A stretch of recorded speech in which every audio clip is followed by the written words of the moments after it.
India recently observed its 77th Independence Day. The occasion serves as a poignant reminder of the power of determination, resilience, and self reliance in shaping the destiny of a nation. It symbolizes the aspirations and struggles of countless individuals who fought for the right to chart their course. Now, in the realm of personal finance, financial independence mirrors this spirit by enabling individuals to assert control over their economic well being. It empowers us to break free from monetary limitations, dependency, and uncertainty constraints. Now, just as our nation fought for sovereignty, we too can strive for financial autonomy where we have the freedom to make choices, pursue our dreams, and secure our future. Financial independence can be within the reach for anyone with careful planning and effort. Setting clear goals, creating a budget, and saving consistently are vital steps towards achieving financial independence. By making informed investment decisions, reducing debt, and continuously educating oneself about personal finance, individuals can steadily progress towards their goal of financial freedom. Well, good morning, ladies and gentlemen. I'm your host, Gautam Srinivasan, and we have gathered here today for the Nivesh Mahakumbh 2023 Path to Financial Freedom. Now, this one of a kind investor awareness initiative launched by Aditya Birla Sun Life AMC Limited in association with Hindustan Times will delve into the diverse dimensions of financial independence concerning various retail investor demographics. We'll be starting this event by reciting our national anthem.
Indeed, Jai Hai to our nation and Jai Hai to our right to financial independence. On that note, we'll now listen to a rendition of the Aditya Vandana.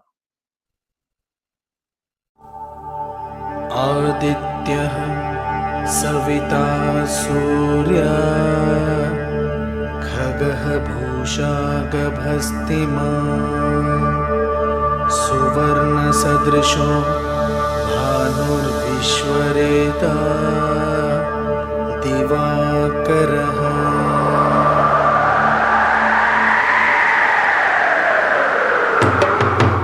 गच्छामि कराभाय हरये विश्वकर्मणे नमस्तमो विघ्नाय कुजये लोकसाक्षिणे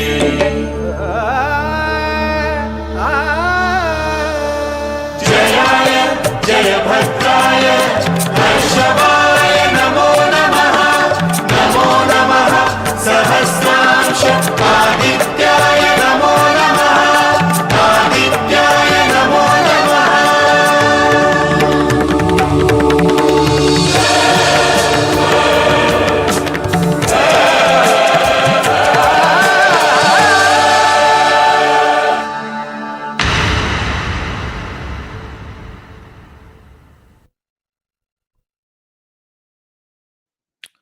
onwards to a sunny financial future. Continuing this tone of inspiration, I'd like to now invite Mr. K.S. Rao, Head of Investor Education and Distribution Development at Aditya Birla Sun Life AMC Limited, to share his thoughts before we start today's proceedings. Over to you, Mr. Rao.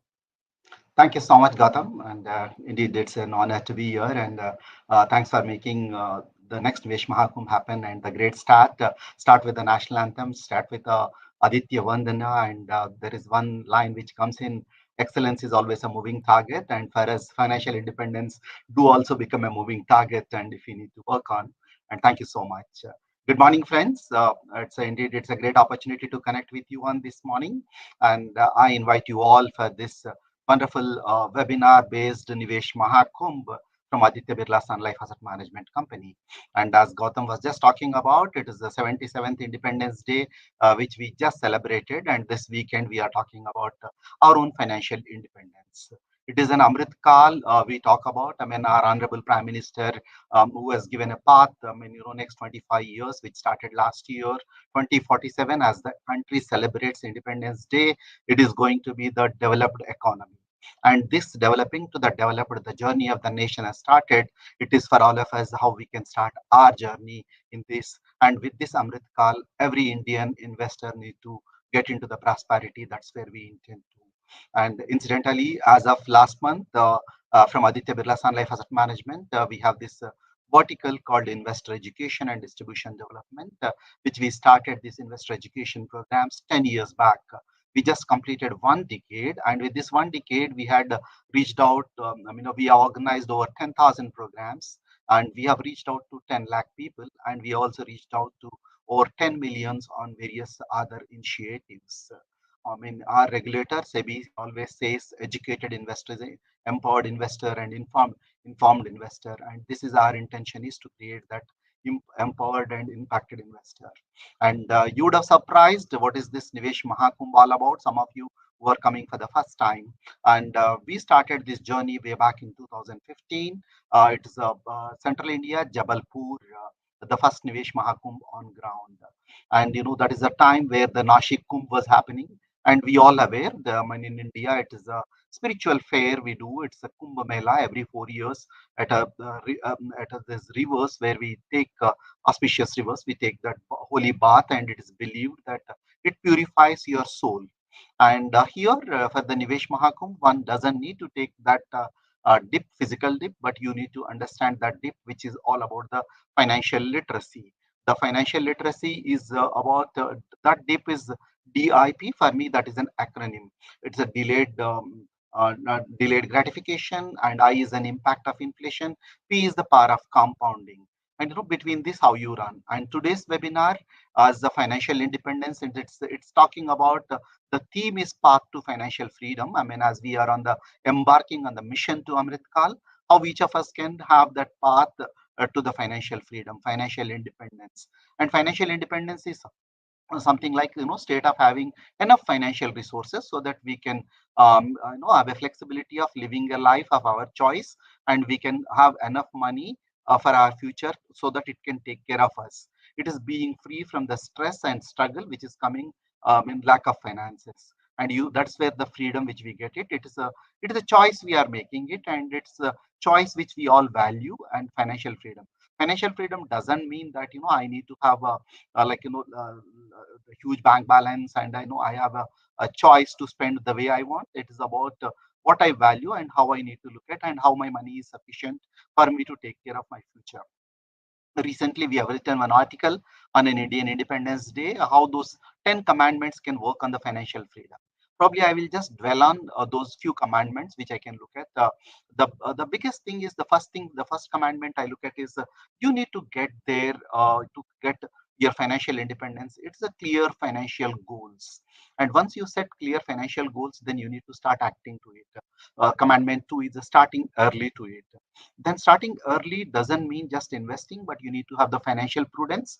Financial prudence is your income minus expense is equal to saving, or income minus saving is equal to expense. How you can redefine the formula, and how you need to avoid the debt which is a high cost, and where you need to build the assets, not the liabilities. Then the fourth commandment is how you can diversify your investments. And fifth one is you should have a long-term approach, because in the short term market is highly volatile and there could be a fluctuation which may take you away from the, it may distract you from the goal. Then you need to have a long-term approach. Then the sixth commandment is, you need to, I think Gautam was talking earlier, continuously educated, staying well informed. World is changing faster, markets will move faster, and how you need to get there. And the seventh commandment, I mean, I come from the mutual fund industry, and many of you would have heard mutual funds IA and the campaigns of SIPs. Mutual fund SIP could be the one campaign in our journey, and we have an exclusive session today how these SIPs can make you to that financial freedom, and that is the seventh commandment. Eighth commandment is, periodically reviewing your portfolios and looking at and rebalancing it. And ninth commandment you need to look at is how you can manage your emotions, and how you need to look at your professional financial, the 10th commandment is get one right financial advisor. Here, just before I I dwell on something else, I would like to talk to you a couple of things. It's a, as I said earlier, income minus expense. Similarly, there is a, at a lower end of when you start your career, it is a income minus expense is equal to savings, but income minus savings is equal to expense. Here the gap between an income and expense, we talk income and as we grow up, I mean, financial freedom, why it will become a moving target. I mean, once you reach to a substantial wealth, there is a between income and there is an ego. And what you need to do is you need to get that independence, keeping the ego out of your income, so that you don't need to have that car which your neighbor owns. I mean, probably what you deserve you can get there, and that's where you need to look at. I mean, take care of one. And third is the expectations which we get it. Today we are talking about Amrit Kal. There is a, we always look at market forward, but you need to look at the, I mean, not the forecast, look at the history. Things may not be always great, and you need to be take care of that. Then you need to look what kind of impact you can look at. This is one session, we have an exclusive, and then we have a separate session for you. And there's a master class from my CIO, Mr. Mahesh Patil.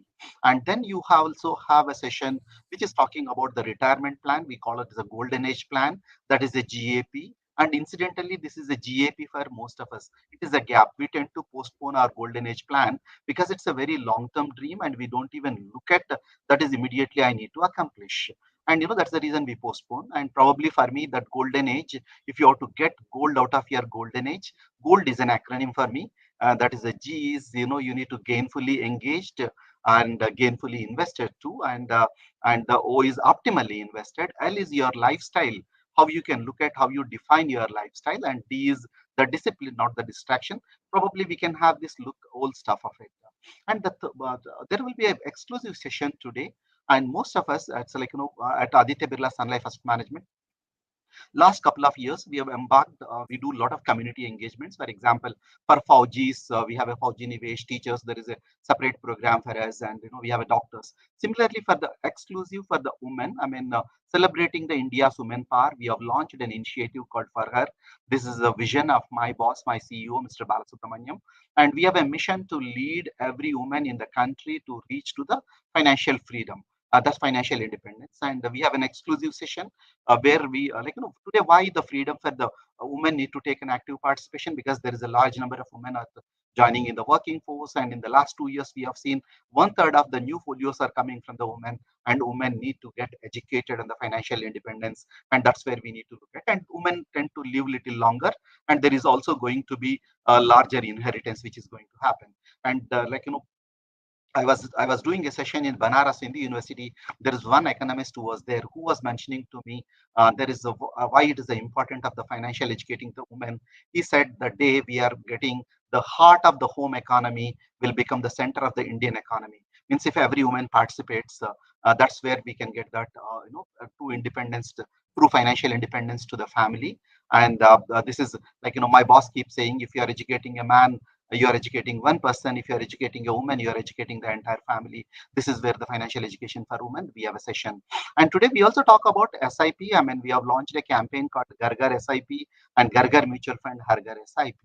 For me, SIP is, though it looks a simple tool, but it can become a broader one. We will have a deliberations on this because I mean, there is one quote which Mr. Warren Buffett said: the only way to achieve the financial independence is to start saving and investing early and investing often. And probably this is where the SIP works in. That SIP for me is SIP, that is stepping into the prosperity. And today, asset managements in the mutual funds in the country, we have little over 6.8 crores of SIP accounts. Over last 10 years, it's almost become 6 to 7 folds. And today we get a little over 16,000 crores of SIP money, and SIP has become a true momentum in the country.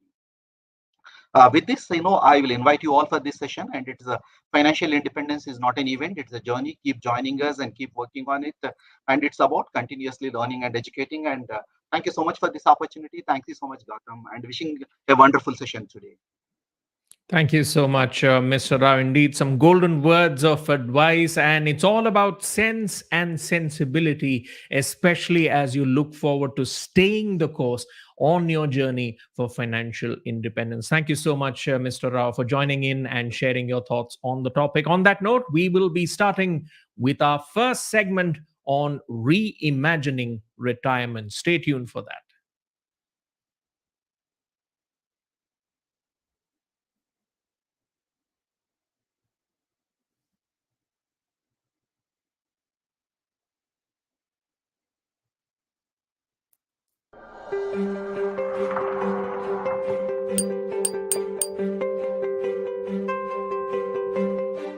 Hello, my name is Tushar. I got my first job 2 years ago. The use of ride sharing apps and autos was often inconvenient, so instead I decided to get my own bike. The only hitch being that the bike would cost 1.5 lakh rupees. I set a date for the bike purchase, which in my case was a year. I looked at the EMI amount had I taken a loan and instead started putting that money in mutual funds via the SIP route. A fixed amount every month would get deducted from my bank account 2 days after my salary was credited. I did a lot of research and realized that the majority of my SIP should go in low duration, short term debt funds. I consider myself lucky that the markets kept rising and the value of my investments and SIP grew. I was able to buy my bike in 10 months instead of the 1 year target that I had. My learning in this journey has been that mutual fund investments and SIPs can help you realize your short and medium term dreams. Mutual fund investments are subject to market risks. Read all scheme related documents carefully.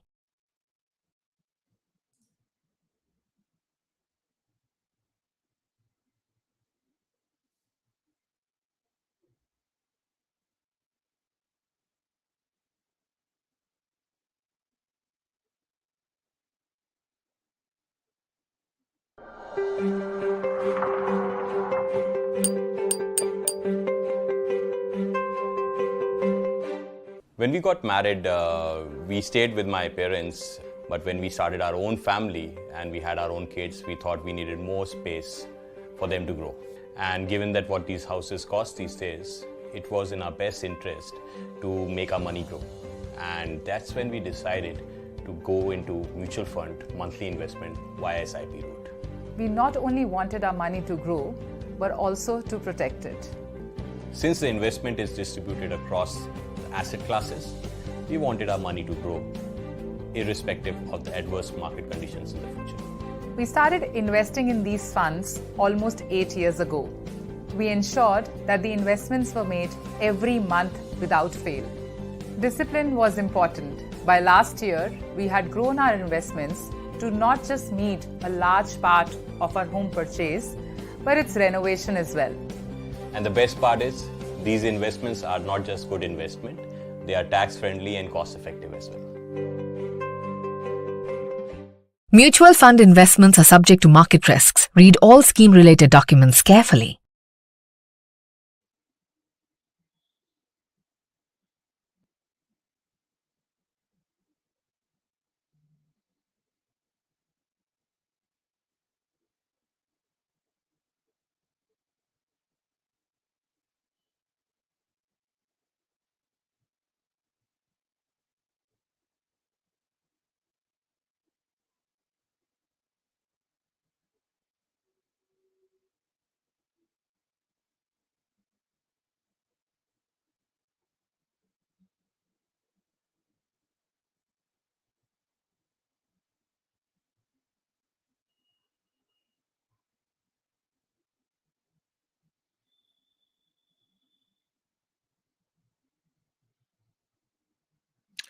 Well, a comprehensive conversation on achieving financial freedom would be inadequate without exploring the concept of retirement, undoubtedly one of the most significant financial objectives for investors. Now, the era has evolved, and relying solely on conventional investment vehicles is no longer deemed satisfactory for ensuring a financially secure retirement. The approach to retirement investment needs to be reconsidered in today's world. Retirement investing in India demands a fresh perspective, steering away from traditional strategies to embrace innovative approaches that adapt to changing financial landscapes. Now, fortunately, the current financial landscape offers an array of flexible tools and investment options, allowing retirement planning to become a more imaginative endeavor. In this section, our specialists will outline the evolving landscape of retirement preparation and explain how you can capitalize on these changes to your advantage. We have with us Vinod Bhatt, Portfolio Manager and Equity Strategist at Aditya Birla Sun Life AMC Limited, and joining him are Nirav Karkera, Head of Research at FISDM, and Kalpesh Usher from Full Circle Financial Planners and Advisors. Gentlemen, welcome to the show and looking forward to hearing your insights and expertise on the topic of reimagining retirement. Vinod, we'll start with you. Until recently, it was common for retail investors in India to be cynical about equity investments. But in the last few years, there has been a realization of sorts that relying solely on zero risk asset classes may not be prudent for long term goals. Now, considering the prevailing fear that continues to govern the decision making of many investors, I want to know from you, how can retail investors effectively balance risk and return when considering equity mutual funds as a retirement investment option? Right. Yeah, thanks, Gautam. First of all, thanks for having me for this session. And as you correctly mentioned, more and more retail investors are moving away just from the traditional asset classes of FDs, real estate, and gold, and looking at newer asset classes. So whether it's equities, fixed income, commodities, REITs, InvITs, and so on. So when one thinks of a long-term goal like retirement, it's important to get the asset allocation right? And to do that, you have to consider two factors. The first is our age and how many years we have to retirement. And second is our current assets or net worth and income and what kind of corpus we are targeting to have by a retirement age, right? Because these two factors essentially determine a risk profile, whether we can be aggressive, moderate, or conservative, right? So a young investor who can expect that his income will increase going forward can afford to be aggressive. Somebody in their 40s can become a little bit more moderate, and somebody who's cross 50s can be a little bit more conservative, right? And what that translates into is what kind of equity exposure one should have in the overall asset allocation, right? So typically an aggressive investor will target a median equity level of about 70-75%. A moderate investor can target equity level of 50%, and a conservative investor can target an equity exposure of around 25 to 30%, right? And of the remaining allocation can be to other asset classes, whether it's fixed income or commodities like gold and silver and so on, right? Now, so that is the first decision to make, right? What should be the equity exposure in the asset allocation? The second is, because you asked me to focus on equity, so within the equity exposure, how can we have a diversified portfolio, right? Now, so what we recommend is that of the equity portion, around 25 to 30% should be allocated to the large cap mutual fund categories, because these are more stable and they are lower risk, so they provide stability to the portfolio. Around 30-35% can be to the diversified category, which covers flexi cap funds, large and mid cap funds, and multi cap funds, right? So two-thirds of the portfolio, of the equity portfolio, should be allocated to the large cap and the diversified category. Now, in the remaining one third, 15 to 20% can be to slightly higher risk categories like mid cap funds and small cap funds, and the newly launched maybe micro cap funds. All of this fit in the 15 to 20% allocation, and the remaining 15 to 20% allocation can be to sectoral thematic categories, right? So here, one can take their pick, like what sectors or themes one finds interesting, what is positive on for the next 2-3 years.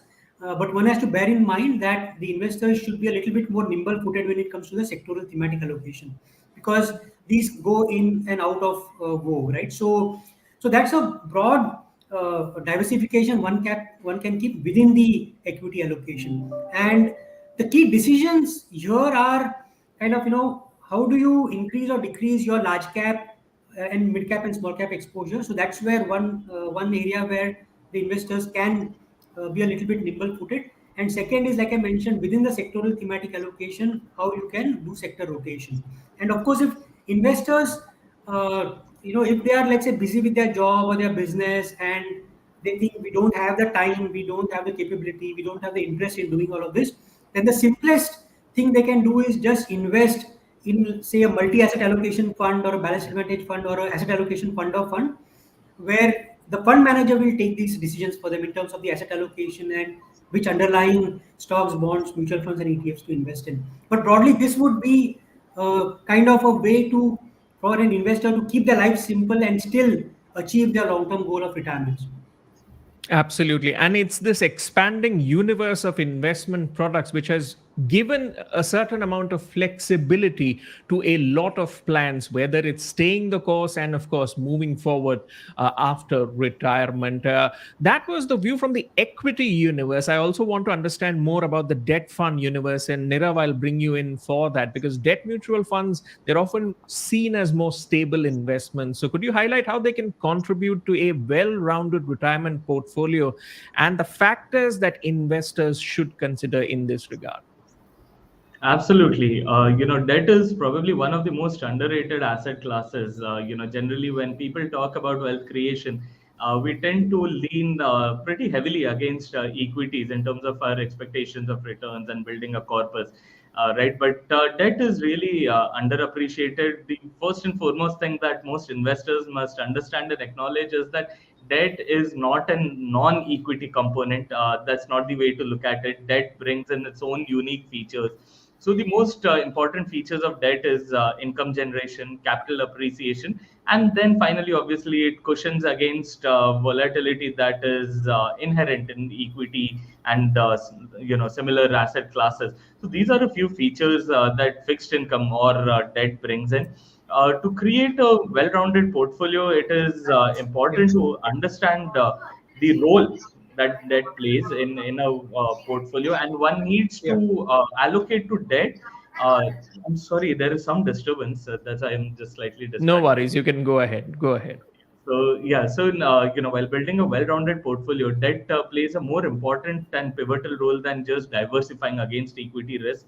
One must allocate to debt in line with their risk appetite and their tenure to retirement, or the tenure that is remaining before they need the funds. So debt allocation needs to be matched with cash flow requirements in a way. Because there is much more visibility and much more predictability of returns, it can easily be mapped to the cash flow requirements that you have. So, for an investor seeking, income after X number of years, and he invests in a target maturity fund that matches that number of years, it ensures that the fund not only appreciates over the period, but also has the capability to generate periodic income. And because of this predictability, it also makes sense to, trigger an SWP, a systematic withdrawal plan in a debt fund, because you know how it is going to grow with a fair sense of confidence. Or else, if it is a normal, debt instrument, you can always, predict and plan your cash flows in line with the coupon payout. So debt plays this very important and pivotal role in creating a well-rounded portfolio. Absolutely. And the two key themes which have emerged so far is the flexibility and the planning aspect when it comes to your investments. But of course, both those factors work really well if the starting point is early. So let me bring in Kalpesh for his view on that. Kalpesh, we've had many conversation around investments. So this question usually comes up from the audience when we toss it over to them as to, what is the age at which individuals ideally begin their retirement investing journey? And of course, how does the choice of starting age impact the growth of their retirement corpus over time? So explain to our viewers the necessity for starting early. Thanks, Gautam, for having me on the show, and nice interacting with you after a while. The point of retirement and this very crucial topic, I think, plays in different minds in different ways, and everybody has its own perception about retirement and retirement age and the conventional age of retirement. And then you have nowadays youngsters who have started this concept of FIRE, which is the financially independent retirement early type of a concept. So, there are various thoughts and processes about it, but genuinely speaking, the conventional, or would you call it a cliched thing, is your retirement planning stroke wealth creation process should start from the moment you earn your first salary. I think nothing undermines that thing, but there's a lot of, I think, a planning required, and more importantly, a hand holding which you require from day one, because your mindset has to be in such a way that a youngster who gets this probably first salary or first stipend, or starts making his progression in the career, he wouldn't really be thinking that far off. So it is at that point of time, hitting it right at the bud, that you set aside even 5 to 10% of your first salary, then have a little bit of a party, then address to your needs and wants, and then start the process. But inculcating that process of saving or setting aside that amount for the long term has to be done very, very early. Now, once that has been inculcated, the idea of slowly progressing with it as your career progresses, as your income progresses, has to be inbuilt. But not to forget that as a person also progresses in his career, his life responsibility, life stages, all those things start evolving as well, for the positive, for the negative. And that is where the importance of financial planning comes very, very handy. And when you set aside a certain amount for the long term, and I'm talking here about the role of equities, it has to be done meticulously through a well worked out cash flow, because the amount you set aside should not be disturbed, and then that amount compounds. Because the moment you start digging into your retirement corpus or whatever wealth creation amount for the long term, the power of compounding breaks down, and again it's back to square one. So the process of financial planning, keeping all the five heads of financial planning intact, that is your cash flow, your net worth, your goal planning, your protection through insurance and taxation, all that working together helps you first set that aside amount aside for the long term wealth creation or retirement planning. Here, the question which you asked second is very important: the importance of starting early, Gautam.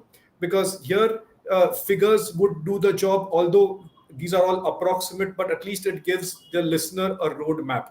And I'll put a simple example here for the people who are listening, that what late planning or late investments, or as we call it in a little bit of a complicated term, procrastination, does damage to your wealth, is nothing but, say for example, you want to have a corpus of say 5 crore by the age of 60. I'm giving a very basic financial planning module out here, okay? These are approximates. And at the age of 60, anybody would want to have a hypothetical figure of 5 crore.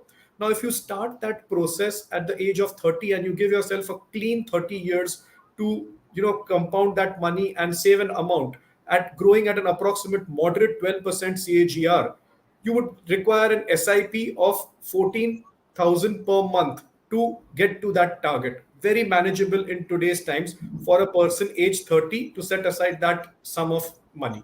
The same individual probably defers his decision by 10 years. At the age of 40, he would require to reach that corpus of 5 crore in the next 20 years, an SIP of approximate 50,000 rupees, 3.5 times more. Okay. And the person probably, rises up late in his life, and at the age of 50 decides that I want to now start for my retirement planning and, set aside some amount from my monthly income or something. He would require an amount of 2,15,000 per month to get to that corpus. Now, that is a very, very difficult amount, considering that at the age of 40 and 50, you have your other life goals coming up, your children are growing up, your health is not that good as at what it was at 25, 30. So the effect here is that your decision to create that corpus would be little bit wibbly wobbly. So starting early, nothing undermines that. And even if you want to continue working, we in the finance field are privileged that we could probably work after 60 as well as consultants or advisors.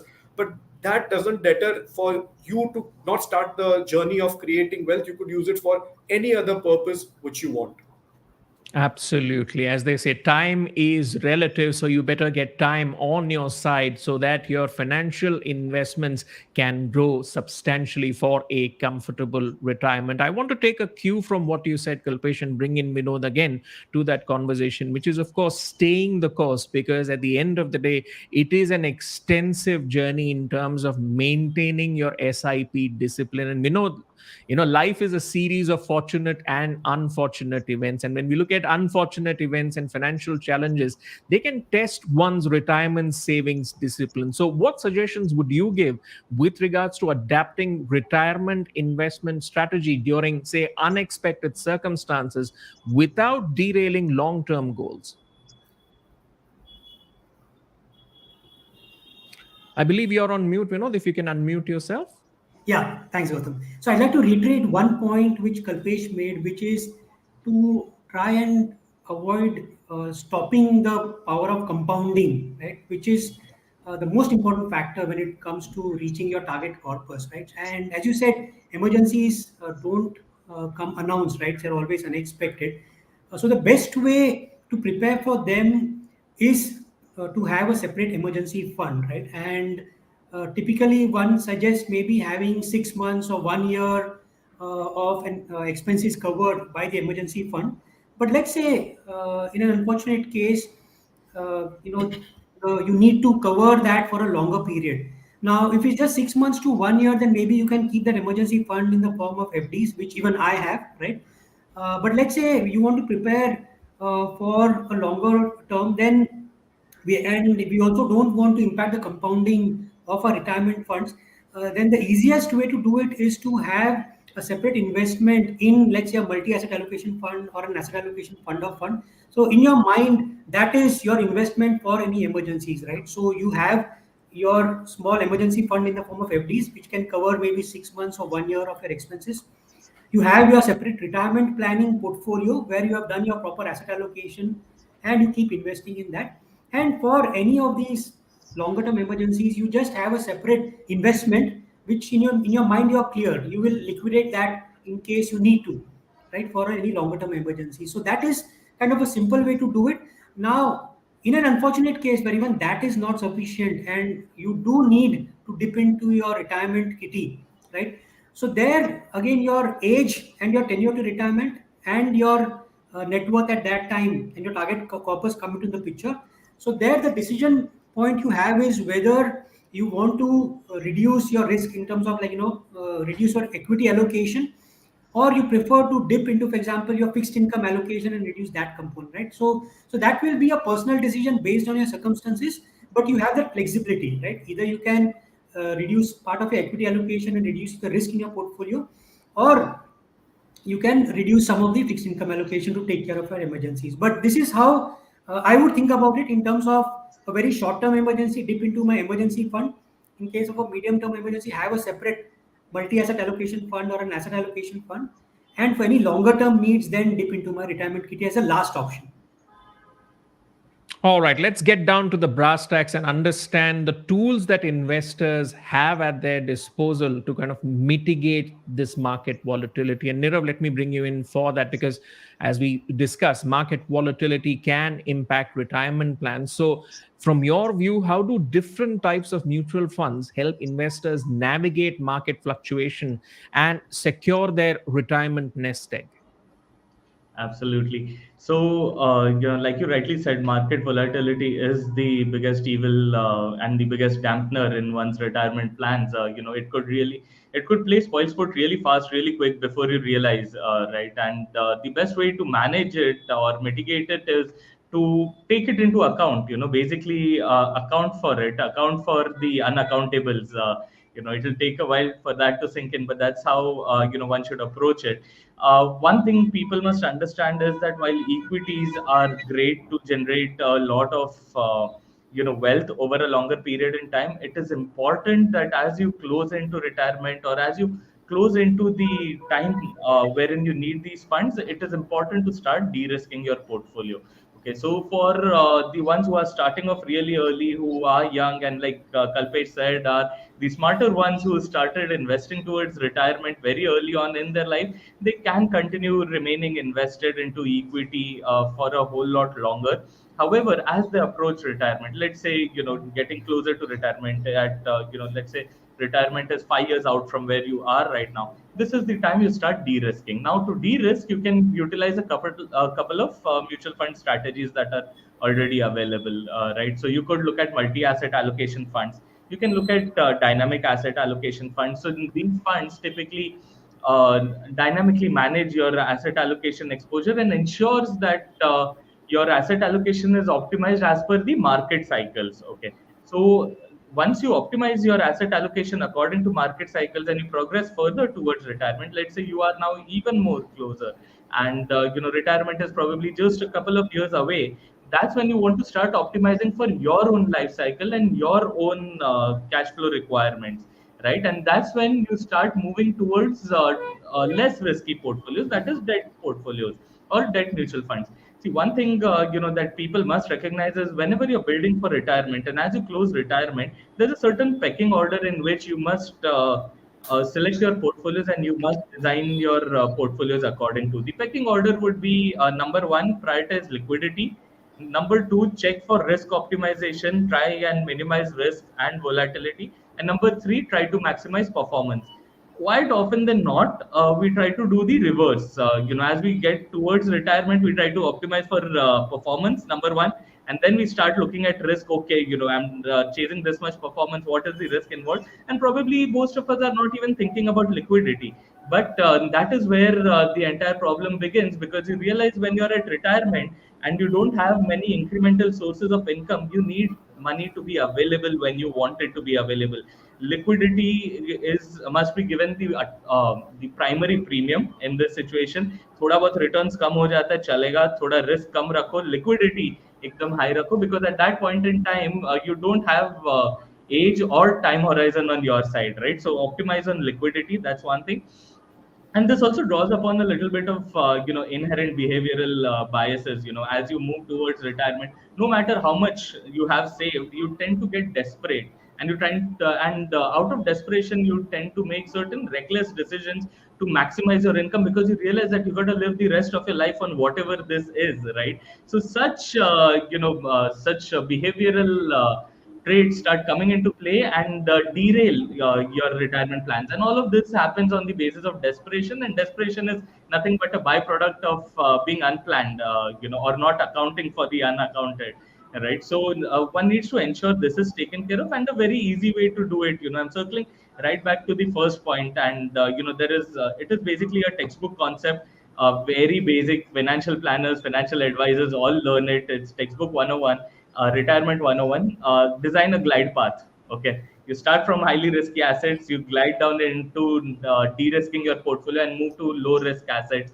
At the start, you would be having a thematic portfolio. You would be having your entire core satellite, aggressive mid cap, small cap, thematic plays, all of that at one end of the spectrum. As you start de-risking and approaching retirement, you will be looking at fixed income instruments. You'll be looking at traditional, conventional fixed deposits, like Vinod suggested. No matter how bullish you are on equities and how much you want to optimize market cycles, there is a point in life where you need to optimize for your life cycle and your cash flow cycles, and no longer for what the market is doing, right? So at the far end of the spectrum, you're optimizing for that, and your portfolio will be heavily skewed towards fixed income instruments, conventional fixed deposits, and very relatively lesser risk mutual funds. If you're still aggressive, you may hold a certain portion into more optimal dynamic asset allocation or multi asset allocation funds, while constantly ensuring you're doing the standard practice of running an SIP, averaging through the duration, etc. Those are standard pieces of wisdom that should apply throughout anyway. Absolutely. Some great points there, Nirav, especially the point on behavioral biases, because that's something Mr. Rao had touched upon in the starting address, which is keep ego A out of these decisions, and B, you need to think straight when it comes to investors. Don't do the reverse as to what logic holds to grow your investment. So, Kalpesh, let me get you and your views in on that topic, because as we have discussed, it's a fact that behavioral biases can lead to irrational decisions, and this can happen to the best of us. So how can investors overcome sort of emotional hurdles and cognitive biases that may negatively impact their retirement investment decisions and outcomes? Your views on this? So I like two words which Neerav said: perceptions and behavior, which we are talking about here. And I'll pick it up from there, because as much as we are, hooked onto this topic of retirement, and we as financial planners, keep looking at various profiles of people hitting us day in day out, and everything starts on a very hunky dory note and very rosy note that I want to create wealth and I'll start early and I'll all the brownie points are ticked. But what happens in reality, Gautam, is exactly as life moves on and these perceptions change, the behavior changes, and life shows its different colors to individuals, and that includes us as well. We are not sitting on a pedestal or something talking. We are humans and we are all susceptible to these behavioral and perception changes. Okay. So the thing which happens here is that once you start with this very long-term goal of retirement and you allocate the right, long-term investments and products towards it, in the path there are many other goals which people come across. And primarily in Indian mindset, I think there are two goals which supersede everything, and I'm being quite blunt about it. One is the children's higher education goal, कि बच्चों के लिए कुछ करना है, and second is real estate. I think one these two things comes in front of the person, I think everything starts melting. All the goodness and all the sugary coated words which an advisor tells his client and which he has nodded his head all through the years, I think everything goes for a toss once these two dilemmas, challenges, or questions come in front of him. Now this is where he loses his direction. So I'm not getting into the real estate thing. Others we'll have to conduct a different show for real estate. So let's just talk about the children's higher education, and what all parents would like to do and follow their dharma and karam both, that बच्चों के लिए कुछ करना है, and they go completely ballistic in supporting that goal so much that the retirement planning and everything goes simply out of the window. And we've been always telling people that the and everyone would say, and I'm just to the point of irritation, I'm repeating one statement, that there is always an education loan but there is no retirement loan. I don't know how many times we all in the fraternity have repeated that. Not that I'm telling anybody to get a loan for education, even for that you have to prepare, but please understand that you can give your children the wings and tell them to fly. You don't have to fly along with them. And that is where people falter and they go ballistic and overboard in helping the child go abroad and all those things. If you have the wherewithal, if you have the proper planning for that also, again, if your finances have permitted you to plan for that, best of luck. Everybody does that and nothing wrong in it. I'm not against that goal at all. The point is, overlapping the goal of retirement planning with the goal of children's higher education, thereby stalling your retirement life, is, I think, a very big deterrent here. And people have to be cognitive of the fact that tomorrow this generation is changing. Not every kid would support his child. The generation is changing, and if they believe that the child is going to take care of them, I think we just have to go 2 decades back and watch the movie Bagban, and it answers it all. So I think that was a benchmark in financial planning of what not to do, and put in cast in iron by the big B himself about what mistake he made, but he got away with it in 3 hours. Others will not get away with it in 3 decades of their life if they make mistakes. That is, overcoming that phenomenon, I would say emotion, and stalling their retirement plan for the children higher education goal. So this is one thing where you need planning again. I'm not at all against children's higher education planning. I do it for everybody. And the point is that it has to run parallel. People have to be realistic about setting that goal and also understand that they have a life expectancy to live, because post retirement, ideally between 55 to 80, they've got 25 years to live. and that children's higher education goal is just going to finish in the next 5 to 10 years. Hmm. So this is a big challenge, and it has to run parallel. It needs guidance. It needs a advisor to tell the truth to the client or the person who's planning, that please keep everything separate and don't mix the two things. Absolutely. You need to think holistically about goals and not make it that one goal kind of supersedes everything else and therefore distorts your financial plan. And you need to think sense and sensibility. Nirav, I believe you have a Yeah. few points to add to that. Yeah. So because behavioral investing is very close to me, I really try to control the urge, but I want to make one very important point also. Kalpesh mentioned some fantastic thing. I would like to contribute some more, and this will probably link back to your primary question on how does one ensure that he doesn't fall prey to subjective or behavioral biases, right? How does one restrain from falling prey to behavioral biases? I feel the most to keep it short, I feel the one word answer to it would be discipline. Okay, probably the only tool against, or the only shastra that you have against behavioral biases is discipline. Discipline can cut through any number of, at least most number of behavioral and cognitive biases. And obviously it is much easier to talk about discipline than it is to practice. So there are two further enablers, or two tools that an investor can use to ensure that discipline is enforced. The number one tool, at the risk of sounding cliched, at the risk of drawing upon traditional wisdom, always remember that even the most experienced pilots still use a checklist. So please ensure that each time you invest, and each time you make an investment related decision, it could be whether to invest or to withdraw or to make a switch. There should be a set of rules that you swear by, a set of principles that you swear by, and which you will revisit constantly. But you will take decisions only basis that checklist. So that checklist is very important to push you and nudge you towards the path of discipline. The second most important tool here is automation. So in the most important facet of investing is sticking or staying the course, right? So the most underrated, and this is something that people keep talking about time and again.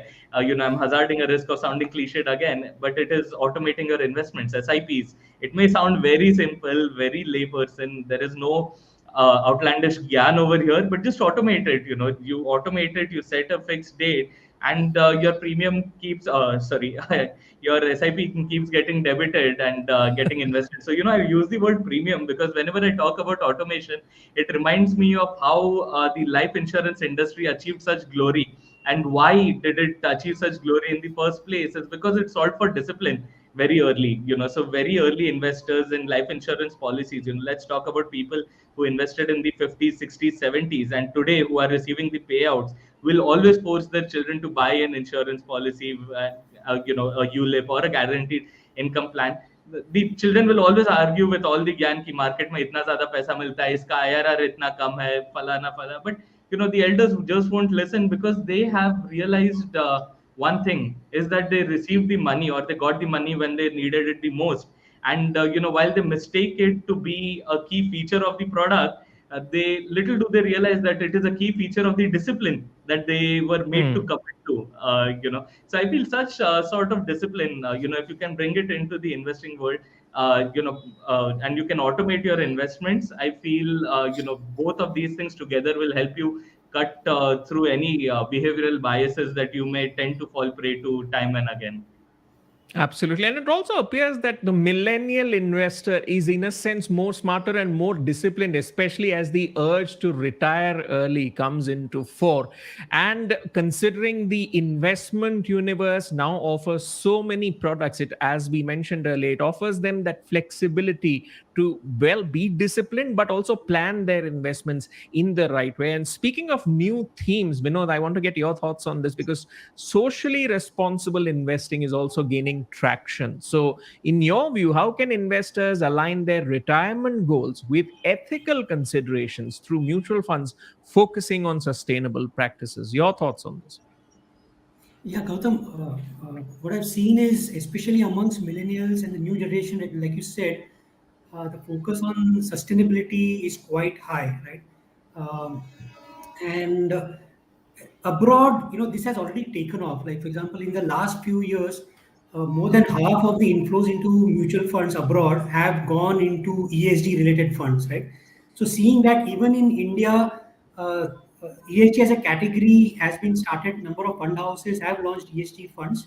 And just a month or two back, SEBI has also mandated that within this ESG category, there should be five subcategories, and the mutual funds offered should be clear which subcategory they fall into, so that the investors are clear, and if they have any specific preference in mind, they can invest in that specific subcategory, right? So both from availability of products point of view, from flexibility, from transparency, SEBI is trying to help investors, and the mutual fund houses will also be launching products following these mandates. So, especially for the millennials, the Gen Z, if they want to include this theme in their portfolio, this should be considered as part of the 15 to 20% allocation to the sectoral thematic category, right? And so around 5% of your equity allocation, let's say, can be to this sustainability or ESG theme.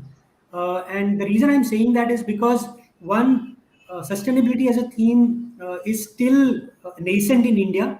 Okay, so it will take some time for it to mature. So even if, let's say, I am very conscious about sustainability in my life, from an investment point of view, I can't say that I allocate 20-25% of my portfolio to that theme, right? So that's still, we are some time away from that.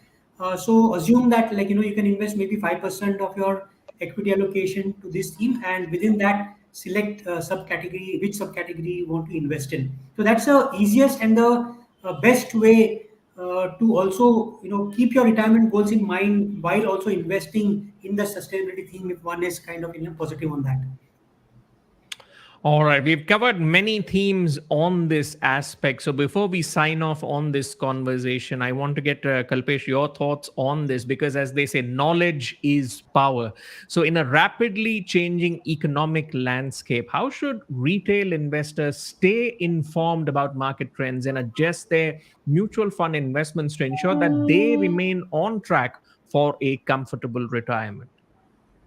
uh, Practically, the way things are moving right now, I'm pretty happy about it because there's a lot of awareness being spread, and this is being done through various mediums. It was not there 2 decades back, but the way it has taken off in the last, I think, 5 to 7 years is seriously credible to all specters of the financial world, starting from media to the regulator to the product manufacturers to the educational institutions to the actual, people who implement it, that is the mutual fund distributors, the IFA community, or the RIAs, or the certified financial planners. There is a certain campaign, there's an abstract campaign, there's a certain fire in the belly which is there in the entire financial spectrum of people to do good. And people are always looking out for, good advice and good mediums to catch on wherein they can implement.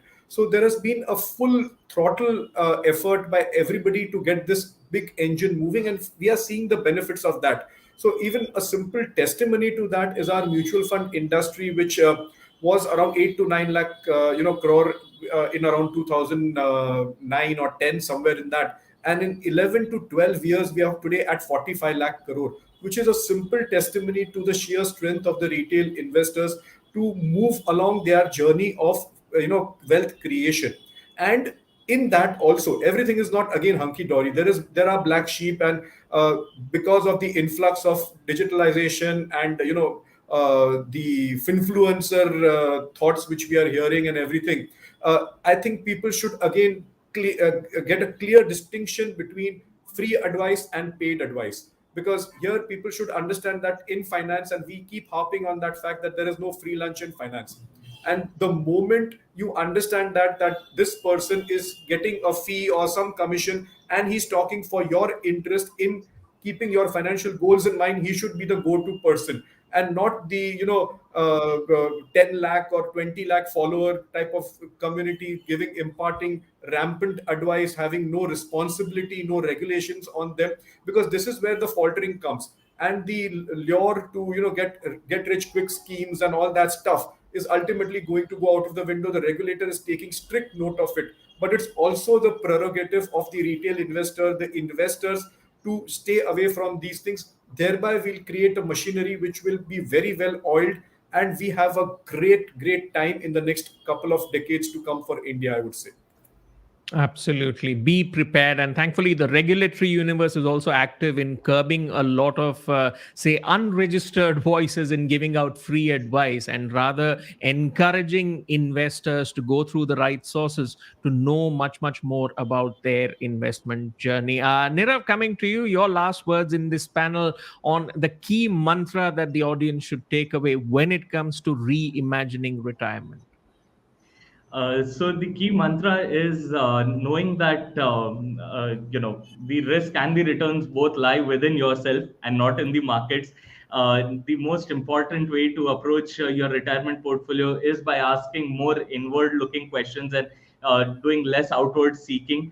Do not be in a quest for the best opportunity, but in fact spend a lot of time understanding and analyzing your own cash flow requirements, your ability to stick to a disciplined regime, your ability to commit a certain amount towards your future, and self-regulating, more so self-regulating your behavior. So the answers lie within and not outside. So do not think of retirement as a sprint. I feel it is one of the most underrated and misunderstood concepts in India. It is about time that we wake up to the growing reality of retirement and the pressing, urgent need to address the subject of retirement. Retirement is one of those things that just like old age, we all believe that we are never going to get there, but eventually we will. So like I said, it always helps to account for the unaccounted. You don't know how your retirement is going to look like, so just ensure probably prepare for the worst and then pray for the best, and self-regulate, find your answers by looking within, and do not fall prey to the next shiny object on the outside. Optimize for your own cycles before you try and optimize for the market cycles. Absolutely. Be prepared and more importantly, ask the right questions so that you get the right answers. On that note, it's time to conclude this discussion on reimagining retirement. Thank you so much to all the panelists for joining us. Indeed, this discussion has highlighted the imperative need for a big shift in how retirement investing is envisioned by retail investors in India. Indeed, adaptability, informed decision making, and proactive strategies, as we have heard, are vital in charting a secure and fulfilling retirement. Thank you so much, gentlemen, for sharing with us your expertise on the topic. Thank you. Thank you. All right, time now to move on to our next segment, a unique masterclass that will touch upon the most relevant topics in the domain of personal finance. Stay tuned for that.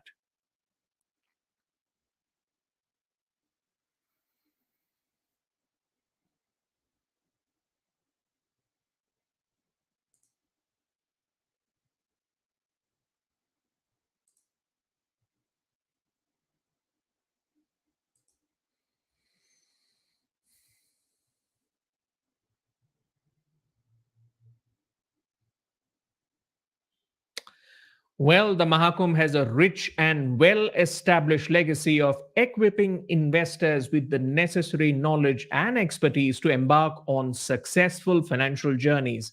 In our latest endeavor, we are taking it up a notch by introducing a comprehensive masterclass on personal finance designed for you, the audience. Now, in this segment, Mahesh Patil, Chief Investment Officer at Aditya Birla Sun Life AMC Limited, will delve into critical subjects that are crucial for building a solid foundation. Whether you're a beginner or an experienced investor, this masterclass will equip you with valuable knowledge and practical strategies to navigate the ever changing landscape of personal finance, make informed decisions, and, of course, pave your way towards a prosperous financial future. Welcome to the show, Mahesh, and looking forward to hearing your insights in this masterclass. Yeah, thank you. Thanks, Gautam. A pleasure to be here as always. Fantastic. Always great to have you on board, Nivesh Mahakumbh. Mahesh, I'd like to start this masterclass by asking you to guide our audience on how economic cycles and market trends can influence long term investment strategies and what analytical tools investors can deploy to navigate these fluctuations. Yeah. So as you know, markets are driven, okay, by at least, I mean, fundamentally, markets are driven by earnings, right? Corporate earnings growth, how the companies grow will determine the market movement. But over and above that, what happens is that there are the economic cycles, okay, which also impact the market. And as you know, when the economy is doing well, or economy is in a growth phase, we see that the company's earnings, okay, grow at a much faster pace, right? And the market also tends to give a premium, right? Multiples also expand during that period. But we all know that economy never continues to grow at one particular pace.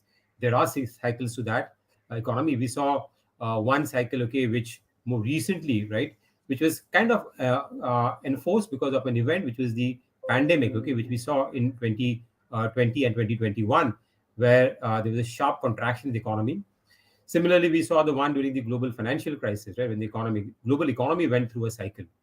So when we all economies go through these cycles, okay, where there is a growth phase, it peaks out, then there is a kind of a decline, and there is a kind of a bottoming or which happens, and according to that, the earnings fluctuate, and markets also tend to follow the economic cycles.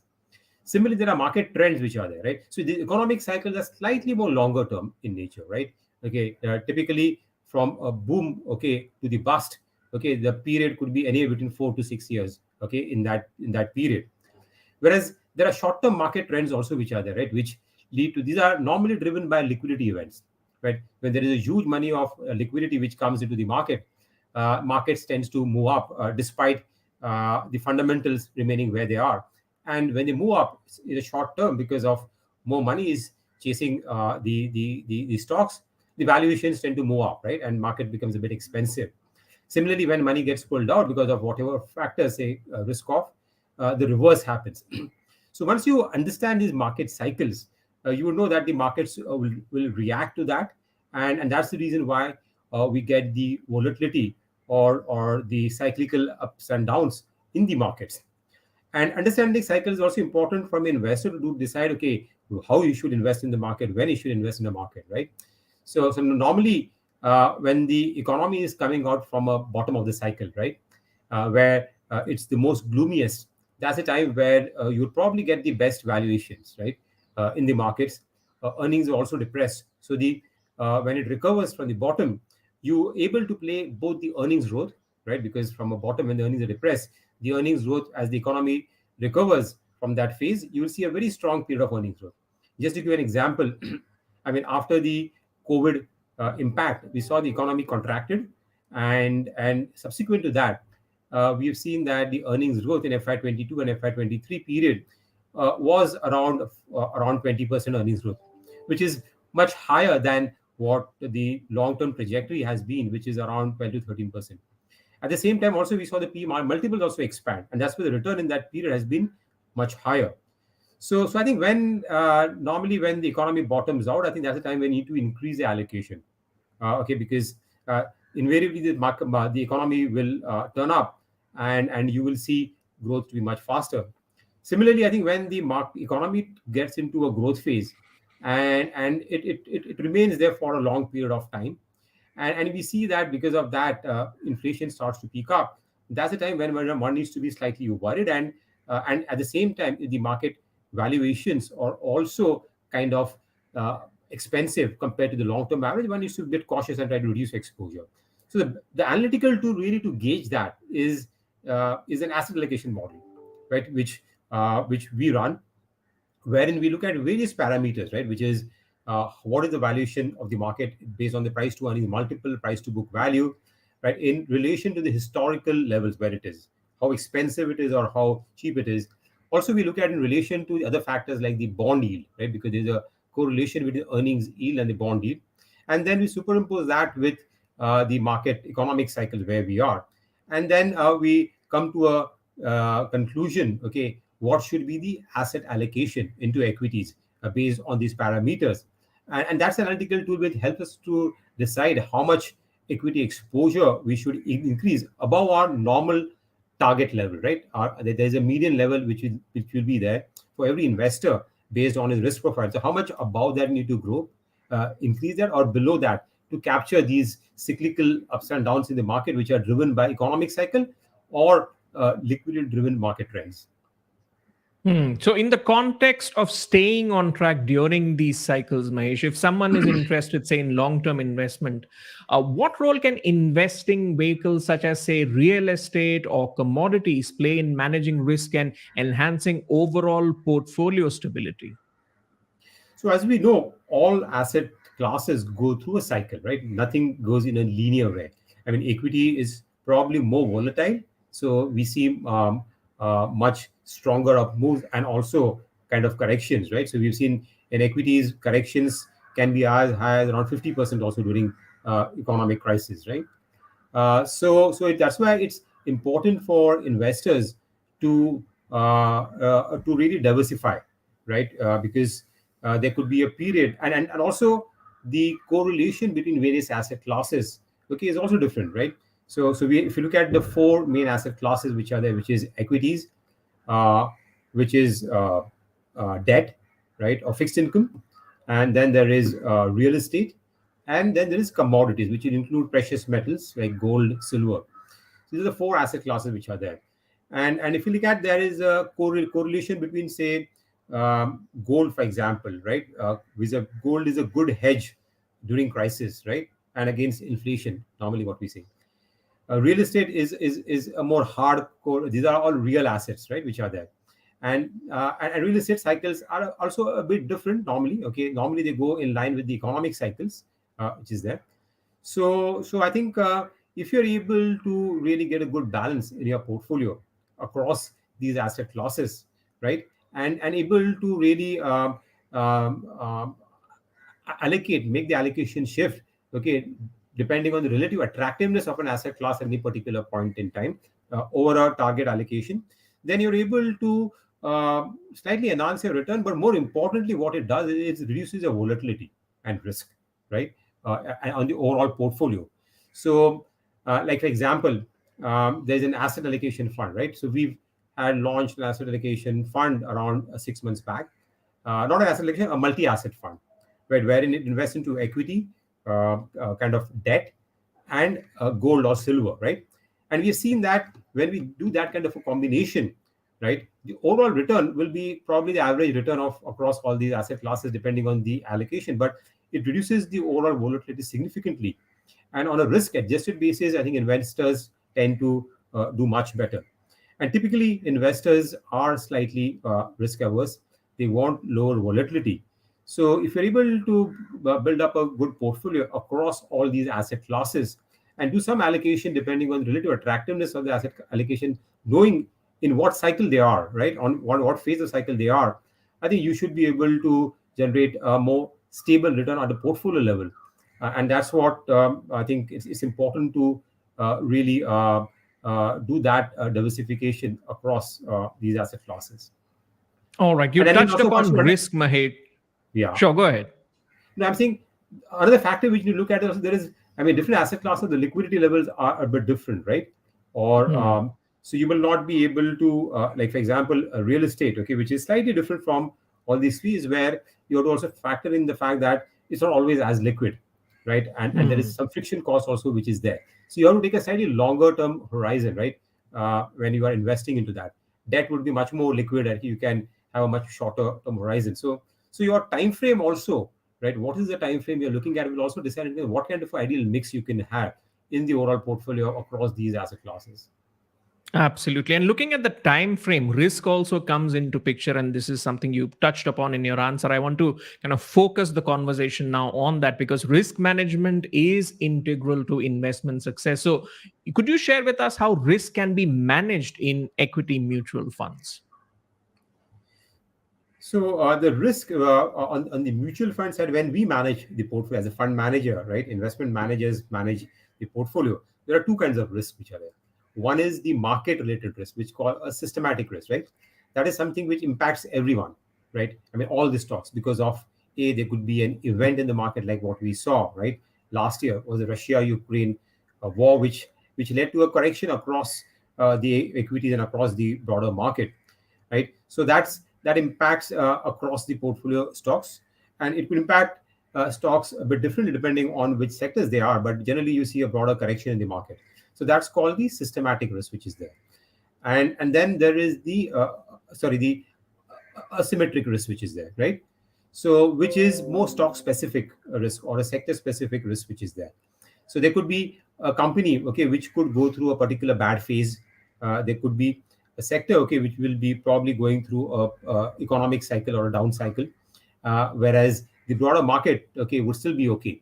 So that is more stock specific or a sector specific risk, which is there. Like for example, currently you would have, just to give an example, we've seen a kind of a slowdown in the US economy because of the there's expectation of kind of recession because of high interest rates, and you've seen that the IT sector has underperformed, right?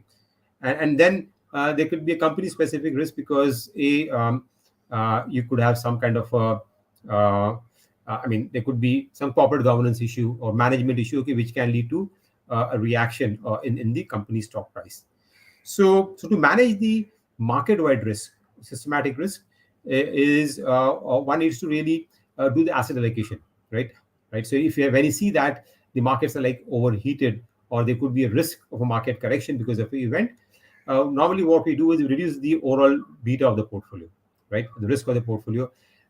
One way to do is that one can reduce the equity exposure, right? Increase the cash component, only to the extent the fund has a mandate, right? Normally, the mandate of the fund is to stay invested into equities, but there is some leeway, right, to manage the asset allocation. Usually, it's around 0 to 10%. So one would increase the cash level and reduce that risk in that sense. When we see sector-specific risk coming in, then we would be underweight in that sector vis-a-vis the benchmark, because the sector will likely underperform in that period when the outlook is negative. And also we need to ensure that the allocation. So the way to diversify, reduce the risk, is to give good diversification. The unsystematic risk which is there, that can be reduced by proper diversification in the portfolio. That's why normally we have, say, around 50-60 stocks in a portfolio, because by doing that, even if there is a risk associated with a particular stock, its impact on the overall portfolio is much lower. And we have guiding limits there in terms of what is the weightage we can have in a particular stock at the portfolio level vis-a-vis the benchmark weight, right? And there are various factors which go into that in determining that weight. It is how risky the stock is, what is the liquid. There's another risk, which is the liquid risk also, right? Because a lot of stocks in a market, especially in mid cap and small cap, there is a liquidity risk, because you might not be able to sell the stock in the quantum what we have, okay, when things turn adverse. So all these factors go and determine into what is the kind of an allocation we would do in a particular stock to reduce the overall risk at the portfolio level. So that's the way we manage the risk across the portfolio. All right. Now, a factor of that management of risk is also understanding the mileage of your investments. And here I want to bring in that concept of an NAV, or a net asset value. So, Mahesh, for retail investors new to this concept of an NAV, could you share how NAV is calculated and what impact does it have, especially for many of our new investors who have tuned in to watch this? So what the NAV, the full form is net asset value, right? So simply put, what it means is that at the portfolio level, right, when you buy a mutual fund unit, right, you're buying a overall portfolio, right, and you're getting some part of that portfolio, which is by way of the units. So the portfolio could be invested across various asset classes, okay? But if you take a simplistic example of an equity portfolio, right, which is invested across various stocks. So we take a simple large cap fund which could be invested in, say, around 50 odd stocks, right? So the net asset value means the market value, right, at the end of the day, right? What is the market value of all the underlying stock in the portfolio, and a summation of the value of all those investments. That is the market value of the portfolio, and then divided by total number of units, okay, which are outstanding, will give you the net asset value of the NAV, as we call it, of that particular fund. And that is the I mean, that is the value of the unit, okay, which investor has invested or is willing to invest. Or if you want to purchase a new unit, that is the value, okay, which he will have to pay at that point in time. So in a simplistic example, it's basically the market value of all the investments in the portfolio, right, divided by the total all number of units, is the net asset value. And most of the cases, the market value is reflected on a real time basis, right? Okay, because in mutual fund, at least, we most of the investments are there is a market price attached to it on the market on a daily basis. uh, Unlike, say, in a P investor or unlisted securities, where the market price is not always very transparent and you have to derive that market price. So this reflects the true picture of the underlying portfolio value at on a particular day. All right. Now, you had mentioned alpha and beta with regards to mutual funds during the earlier question on risk. Could you explain to our audience what those concepts mean, Mahesh? So when you're looking at your portfolio, right? So you are looking at the returns. One is the NAV, but what investors are really interested in terms of what is the return, okay, that investment in a particular mutual fund unit will give over a period of time. And the return component of a investment or a mutual fund portfolio or a unit which you are buying can be broken down into two components. One is the beta part of it, and another one is alpha. So the beta means that the underlying market, right, where the fund is investing into, what is the movement of that, right, and how much you are capturing that in your portfolio. So, for example, if you're a simplistic example over here, if you're investing into a large cap fund, right, then the market index for that would be, say, Nifty, right, and a Nifty has given, say, 10% return, right, then the contribution of beta in the portfolio, assuming you are fully invested, okay, if you are just mimicking the invest, then that should be in line with the Nifty returns. But the endeavor of a portfolio manager is always to generate higher return than the benchmark return, right? And that's why you select a portfolio of stocks which can give better return than the benchmark, and that's the alpha, okay, which a portfolio manager is trying to generate on the portfolio. So the excess return, okay, which because of your stock selection away from the market, okay, which you are able to generate on the portfolio, is called the alpha, right, which the portfolio manager is trying to generate. And the alpha can be positive or negative depending on how good the stock selection is. So that's how you get the total return breaking out. So normally you would see the funds over a longer term period of time would have beaten the benchmark by, say, around 1 to 3 percentage points. And then excess return, what is there is the overall net alpha, okay, at the portfolio level, which that fund is generated over and above the underlying benchmark for that particular fund. All right. Before we let you go, Mahesh, I mean, there's a lot of talk about passive funds, especially as benchmarks hit new high. To explain to our audience, if you can, what are passive funds and should one invest in them? The rationale and the method. So just now we talked about alpha and beta, right? So the two components. Those are characteristics of an actively managed fund. In the passive fund, this what simply does is that it invests, okay, into, say, for example, and it mimics a particular index, right? So if you are having a ETF, normally they are called ETF, exchange traded funds, or they could be index funds. There are two ways, okay, wherein you can participate in two passive funds. So say index funds or ETF. So if it's the Nifty ETF or Nifty index, right, which is a passive fund, it will exactly mirror the Nifty, okay, weightages of the stocks which are there in the Nifty. There's 50 stocks in the Nifty. Each stock has a particular weightage in that index. That same will be replicated in that fund. And there's a rebalancing which happens on a daily basis, right? And depending on the inflow and outflow, in such a way that the weightages remain aligned to the benchmark weights. So what it does, it mimics the return of the index at all points in time. And since it's a passive fund, there is no active involvement which is there, right? So there's not kind of a fund management skill involved. It's more doing the allocation, and there are platform. It's more nowadays there is a lot of technology which is done, which can do it automatically, the rebalancing over there.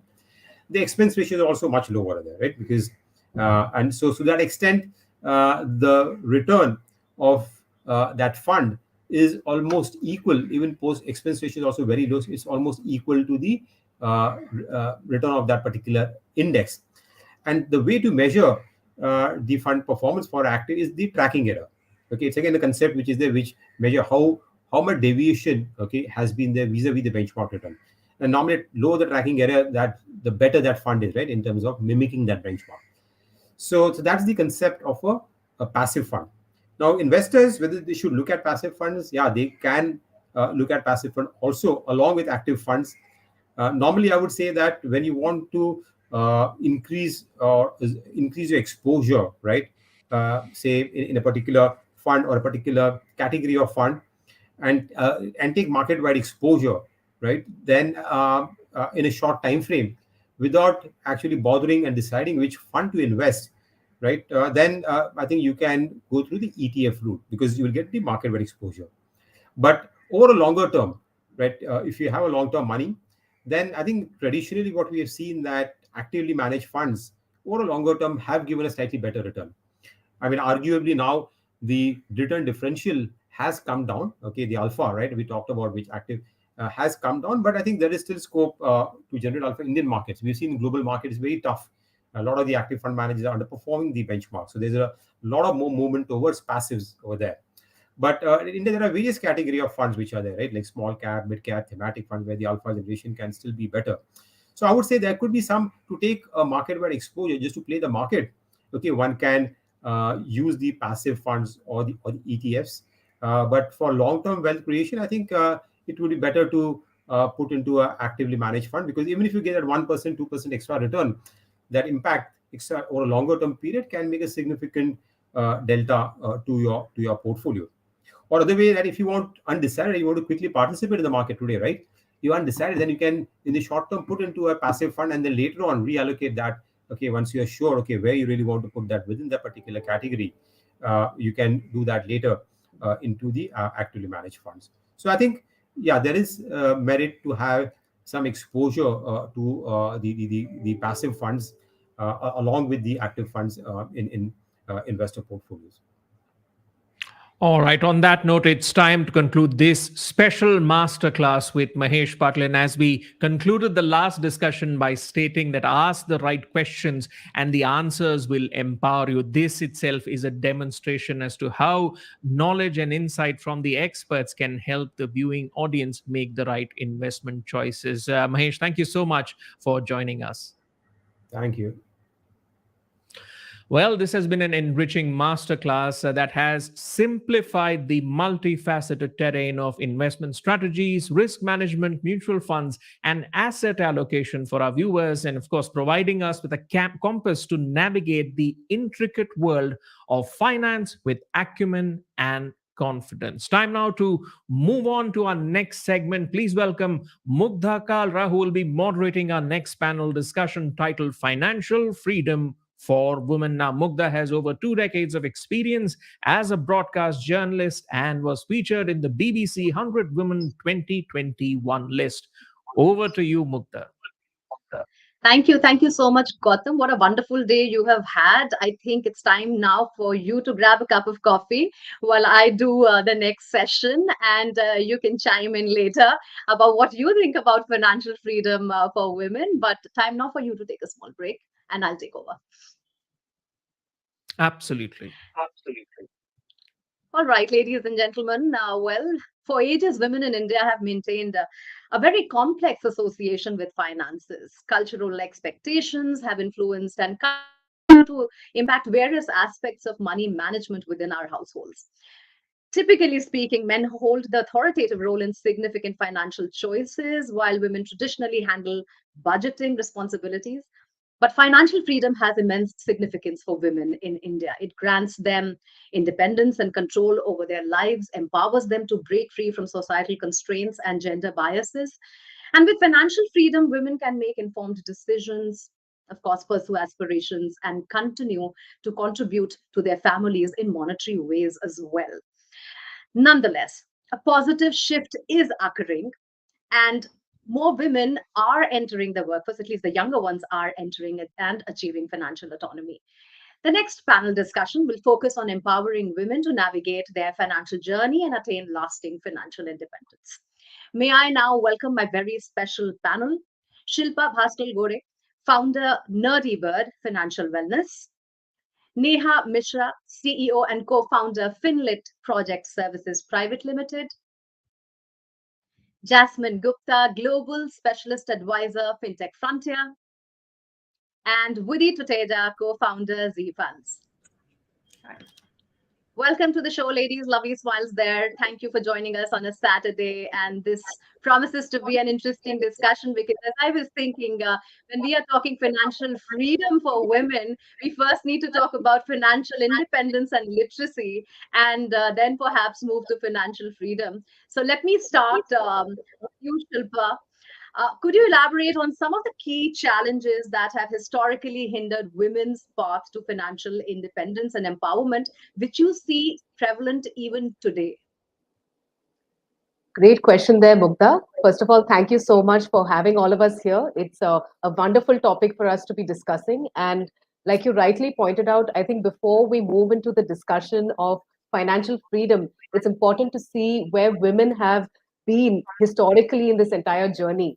So I think you'll agree with me that if we look a little back into history, there was a time when women were not so disadvantaged. There were equitable societies. If you look at disaggregated tribal societies across the world, or even we've heard of the Vedic era in India, where women held a much more powerful and equitable position with men. So, what happened then is the question.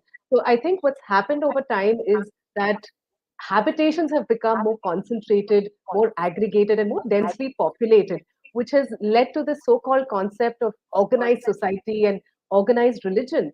And organized society or organized religion had also what it led to was a bunch of rules about who gets to do what and demarcation around roles. So, across the gender spectrum, all of us were put into these stereotypical roles about what we should and should not do. And what's happened over time is the social conditioning that these rules and these demarcation of roles have led to, where generation after generation, people have been led to believe that this is what women should do, and this is what men should do, and what people across the gender spectrum should do.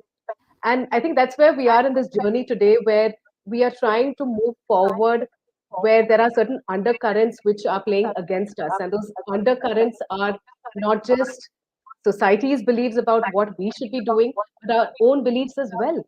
So, what I notice, Mukta, in my area of work is the women who come to me are also struggling with their own beliefs around financial freedom and around money, because over so many generations, there are these beliefs that have been shaped around what they should and should not do, that it limits them to actually take the right kind of action to be financially independent and abundant. To give you a couple of examples, Mukta, what I have seen is that there are women who come to me and say things like, I am bad with money. And this is like this recurrent belief that you hear over and over again. I'm bad with money, I'm bad with numbers. And another very interesting belief, which I was scared to hear initially, is that I don't deserve money. So a lot of us women also come from that space of associating our self worth with money and coming from that space of not deserving money. And all of this ties into the environment we've grown up in and the kind of things we've been hearing over time about how we should or should not behave in society. So I think there are very, very deep undercurrents that we are trying to push and go against. And what we need to propel us forward is to have more forces behind us, cheerleading us forward in this journey. And what can help us in this journey and to get over these challenges, I think one is our own beliefs about money. How can we have more empowering and enabling beliefs about money? That's number one. Second is the beliefs of the people around us, having this enabling support system of people in our homes, in our workplaces, who are helping us move forward and make progress on this front, Mukta. Very well put there, Shilpa, because our relationship with money as women is very different from how it is with men. And we play those gendered roles, and those within those cultural norms, we find ourselves uh, sometimes not having a very healthy relationship with money. It doesn't come very naturally to us because of our traditional upbringing, that my primary goal is actually to be independent, financially independent, and first take care of myself because of our caregiving duties as well. So Neha, let me get you in here. Caregiving is still very much part of our portfolio, and the women who are at work are killing it at work, and they're killing it at home, yet it's not. And financial literacy, therefore, becomes very important, especially the tools of investments. How can we address these barriers effectively, given that many women in India have no means to learn the ropes of investing even and start managing money on their own? It sort of comes very late in life. In your earlier life, when you're a child, as a girl child also, you're never told that make your money, save your money. Things are changing now, but I remember my generation, we were never really told to yeah, study, education, great, but yeah, making money, investing money, multiplying money was never part of that agenda. What do you think? No, absolutely great point there, Mukta. And I think Shilpa, who spoke before me, encapsulated it very well in saying that part of who we are today is not just because of how we were brought up, but also because of our past generations and how society as a whole changed in the last few decades. So what I feel is, I think this particular panel is a perfect example. I think about 4 years ago when I decided to venture into finance, there were very few panels, let alone women outside of finance who would talk about finance. But even in the finance industry, there were very few women who would be featured on panels or would be open to discussion. But today we have a finance minister who's a female. We have the SEBI chairperson who's a female. So I think it is a little bit of who we were and how we were brought up to do or think about money, number one. Second is about, imbibing it as a way of life. And I often say India as a society in general needs financial literacy. Women need it more because in my practice, what I've seen is that women are better at handling, from a numbers perspective. I've seen that women, when they come down to financial planning, understanding financial concepts, execute it at a level which is much better than our male counterparts. Not to, discount them at all. So I think the gap is finding that social circle where it becomes a topic of conversation. So I started earning when I was 22, but it was only until I was 27 and 28 when my son was about a few years old, then we realized that, oh, I think we need to start putting aside money, and there is this thing called inflation which is going to eat into the purchasing power of money and not get us to the things that we want to or aspire to be in the next few years. So I think it starts, and I often say it, I use it many times, but I'll reiterate here because that's the context. It's often about financial attitude and behavior, which preludes or precedes financial literacy or capability or knowledge or tools. Fortunately, we are, abundant resources are available around us.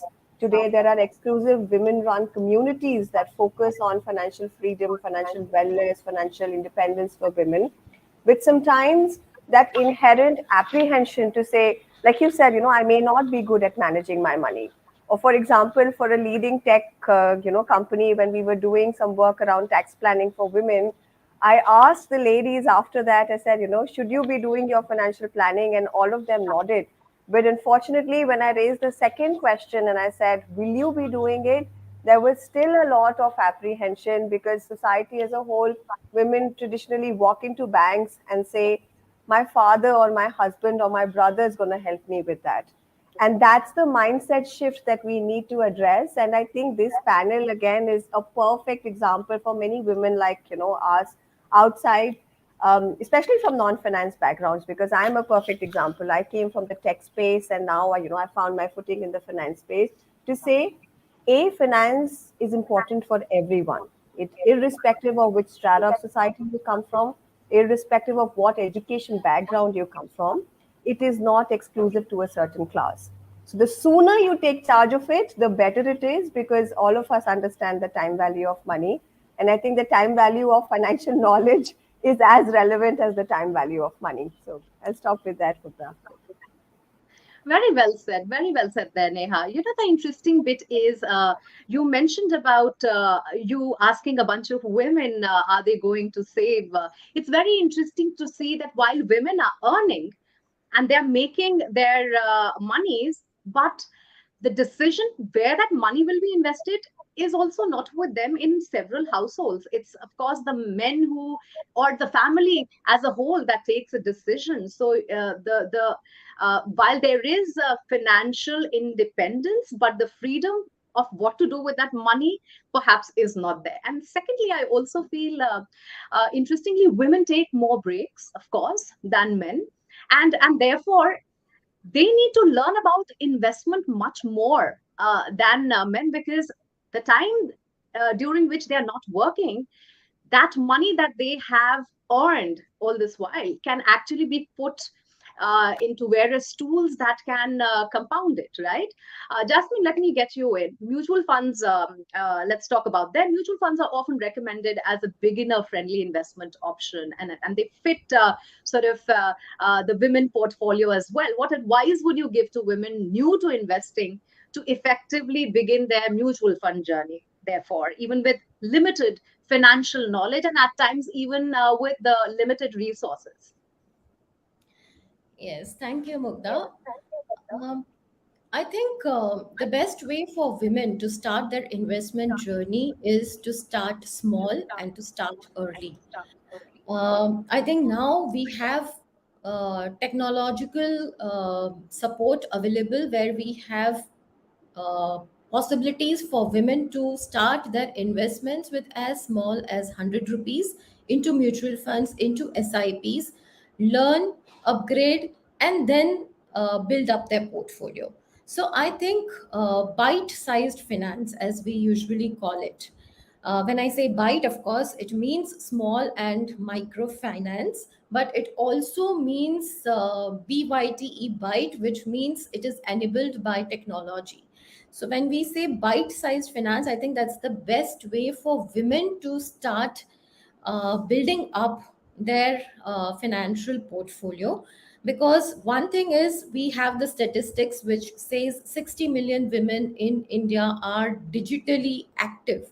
When we say digitally active, means they are in using digital tools for some or the other kind of activity. Either they are making payments through Google Pay, or they are purchasing something on Big Basket. They are doing something digitally.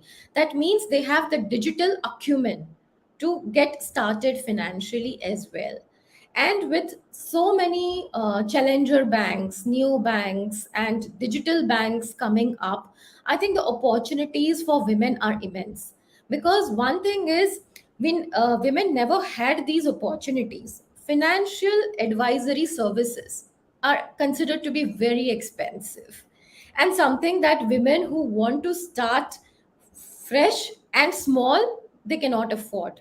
So I think the best way for women is to move into this digital space where they can find their suitable portfolios based on their goals. Goal based investments is coming up in a big way. I've seen a lot of platforms which are offering goal based investments, and it makes it very easy for women to invest.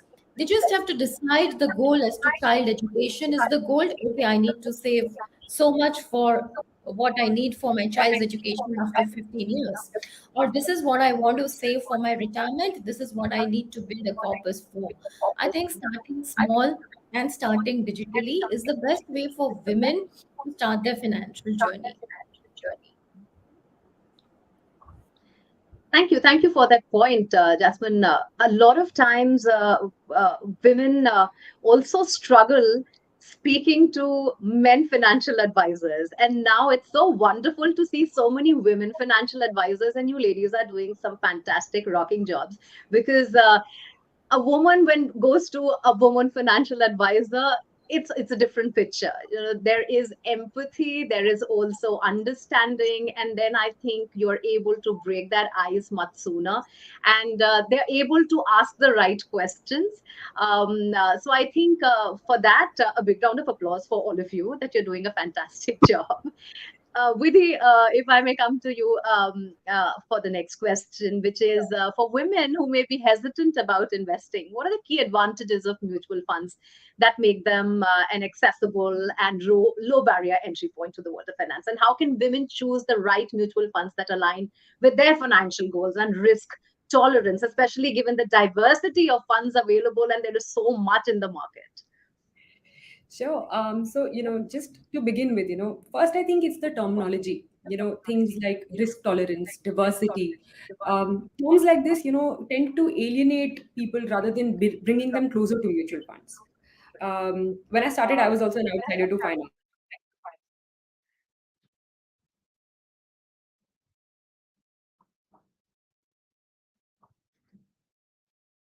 All right, let me see if we can bring Vidhi back.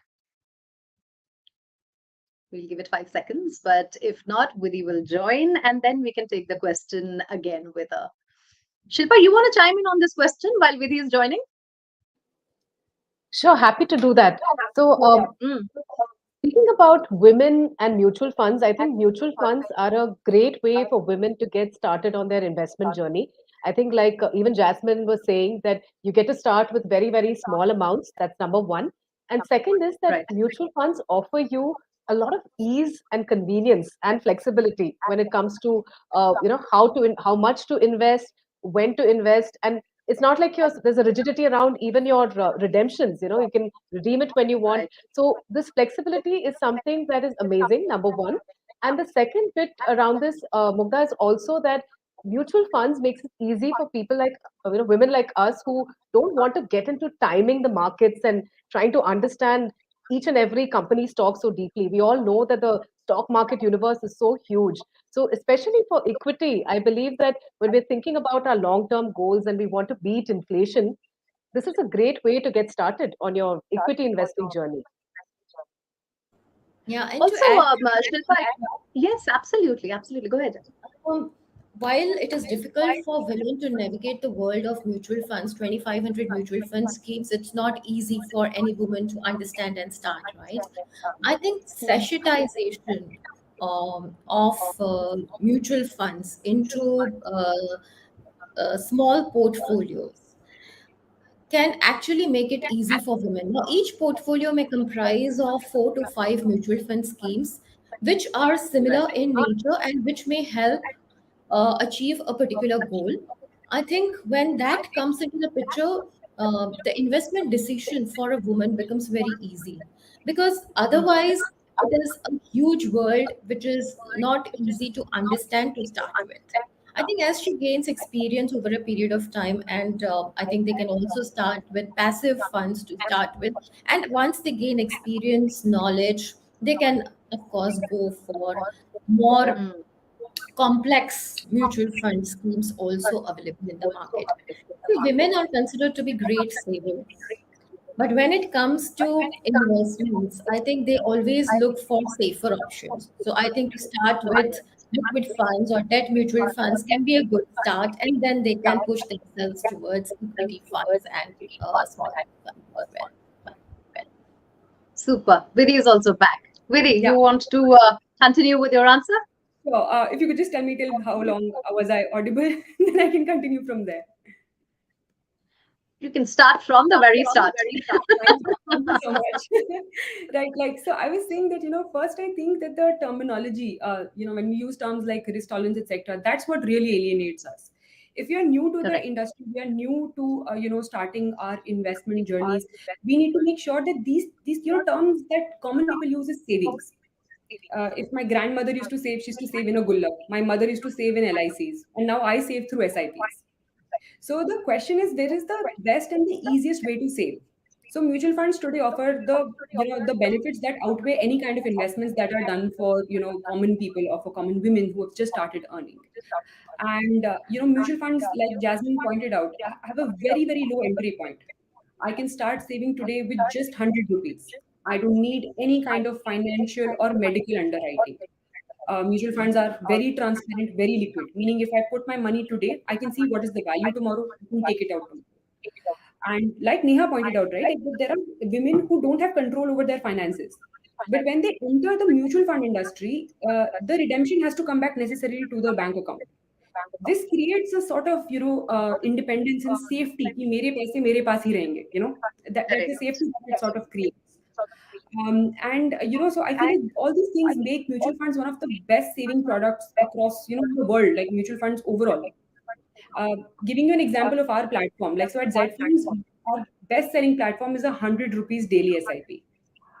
In all of the customers, 30% are women. So, this clearly breaks the barrier of the unknown and, gets them into the investing, journey of creating an independence. On to your second question that you asked me, right? Like, how can women choose the right mutual fund, given that there are some 4,000 plus schemes in the market today? Honestly, this is a gender agnostic answer, but if you feel the need to ask this question as an investor, you need an advisor. An advisor can help you choose the right product that makes sense for your goals. It's a common misconception, that a lot of people, feel like if I have a financial advisor, it's meant only for ultra rich people, and they will charge me a lot. It's quite fancy to say, I've read on a lot of websites, etc. If you have a financial advisor for 30 years, he will make 1 lakh rupees from your investments and all of that. But the advantage of helping you stay on track and helping your financial investments avoiding pitfalls far outweighs that cost. You can always go to a chemist when you have a cold, but when you're not sure, you go to a doctor. I think it's the same thing. And I think women, especially, are very comfortable asking for help. They don't have that ego. So I think that makes a lot of sense for them. Right, right. Neha, if I may come to you, we've been talking about duties and caregiving duties and how we prioritize our families and partners and financial goals that are connected with our families. Right. It becomes about your children later. According to you, what should women do to balance shared financial aspirations and yet maintain individual financial autonomy within a domestic sphere, which seems like a very a difficult task for women who are always sort of giving, and it doesn't automatically comes to them कि अच्छा मैं अपने लिए भी पैसा जो है वो बना सकती हूँ और बचा सकती हूँ. Correct. No, I think that's a great perspective, Mukta. Essentially, because like you rightly said, sometimes thinking about yourself, irrespective of whether you're a man or a woman or a child, is looked down upon. If you're thinking about yourself, you're deemed as somebody who is selfish or is just looking inward. Whereas thinking about yourself is fundamental to creating happiness for people around you. So if you're inherently happy, that will sort of pass on to the vibes that you feel around the people that are living with you. So I think one of the challenges is, especially as women, when we become mothers, and there's a reason why I feel that God has given us, the will and the feeling to have a child. We automatically think that if that becomes our primary duty, and while that becomes our primary duty, God has given us or designed us in such a way because women are much better at multitasking than men. So let me be very honest. I think we can handle work and family and, taking care of the household, looking after things that have to be planned in advance much better. I think it is just that compartmentalization that women have been doing over centuries that helps us do that. So it's a mix of both. So for example, if a lady is taking a bit of a career break, to take care of children, I think it is equally important that the family steps in to make the child, your wife, feel that it's not something that is going to hamper your growth in the long term. I remember when I took my first leave without pay, and there was just this sense of feeling that I'm going to be left behind while the world is going to move ahead. And somewhere, I think, because fortunately living in a family which is fairly, predominantly forward looking, I never felt that, I think, within 6 months to a year, because there was this balance to make me feel that SIPs shouldn't stop. Investments have to continue irrespective of whether you're earning or, you're taking a little bit of a break. So that pause shouldn't happen. That is one. Secondly, some of them said, things have to be simplified, which is why we came up with this concept of micro courses. It has to be in language which is dejargonized. It has to be in contextual terms, like, when you said, it has to be things that we talk about. And somehow they were made to look so complicated that just from the outside, like people get scared of maths, they get scared of finance. But that shouldn't be. So I think as caregivers, it's a two-way thing. One, for us as individuals, or for all the women who are listening in and will listen in, because this will be on like YouTube, it is not bad to think about yourself.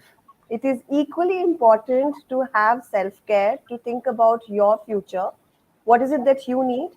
So, for example, I'm a Fauji wife. So, we fortunately have the provision of pension. But I think it was around that time when I realized that no, I need to have my own NPS account. I cannot solely depend or, just hope that my husband's family pension will take care of us at some point in time. But that shift doesn't happen because nobody tells us that the value of money will deflate with time. Nobody tells us, we always think, oh, it'll become 1 crore, and then 1 crore will be something that we will party around in our jets with. But that will not have the same value. The last thing that I want to add is the importance of community. When women come together and it becomes part of conversations, and just yesterday I was at this naval party where we were discussing investments, and it felt so strong for me that, there was this bunch of women who were talking about, okay, did you check out this micro cap fund that has come, did you check out this? So that conversation, when it becomes mainstream, then the shift happens. It's always about, a boys' party that is happening otherwise, which is talking about money. And then you are so apprehensive to jump into that boys' party because men, even if they are wrong, are fairly confident of speaking even the wrong things.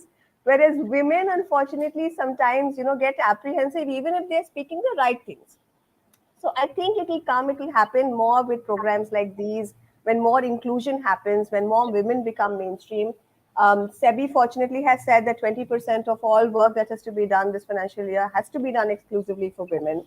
Off of that, it's important that just financial literacy is not enough. That's what I realized in my 4 years with Finlit and even before that. You have to combine it with tools. So, like Vidhi said, that's the reason why we decided to come up with our own robo advisor to say that you have to provide some tools to enable that transition, because you teach them in half-baked knowledge is sometimes even worse than no knowledge at all. It is might as well you go to an advisor. So I think, just to sum it up, a blend of financial technology, financial inclusion, and community will sort of bring about that shift, and just that feeling of it's okay to spend on yourself and save for yourself. Let me also take the last few closing comments from the rest of you. Shilpa, I may start with you. Parting thoughts. So, parting thoughts, I think, would be to summarize what I just heard. I think, like what Neha very rightly said, financial literacy alone cannot do the job of getting more women to be financially independent and financially free. What we need to be doing is something which is also around the access to the financial services. How accessible are we making it? And by access, I also mean what Vidhi is talking about around jargon busting. I mean, if we are coming from a place where we are making it difficult for people to buy a mutual fund because of all the jargon that goes with it, then I think there's a lot of work that we need to be doing as the financial services industry to make it simpler for people and more accessible for everyone to be able to buy these mutual funds. So I think that complexity needs to be reduced, and only then can it be made more accessible. And I think there's a lot of work to be done around our beliefs and around our behaviors with money as well, is what I would say, Mukta. Wonderful, Shilpa. Jasmine. So, in my last TEDx talk, it was about the gender agnostic approach needs to end. Financial products, since ages, have been designed keeping men in mind. Even if we look at the mutual fund schemes today, there are no women specific mutual fund schemes as such, right? So I think there is a change required in the way the products are structured for women, keeping in mind the requirements of women, the needs of women, and these can be both emotional as well as economical as well as societal. Keeping all of those aspects in mind, I think, is the need of the hour. While that is there, I think financial literacy in our country as low as 24%. A lot of work needs to be done by all of us to bring women, especially, up the curve. Because only, I think, if we make women knowledgeable and get them started to investments and finance and introduce them to the financial world, I think the entire family is taken care of. So educating a woman becomes like educating the entire family, and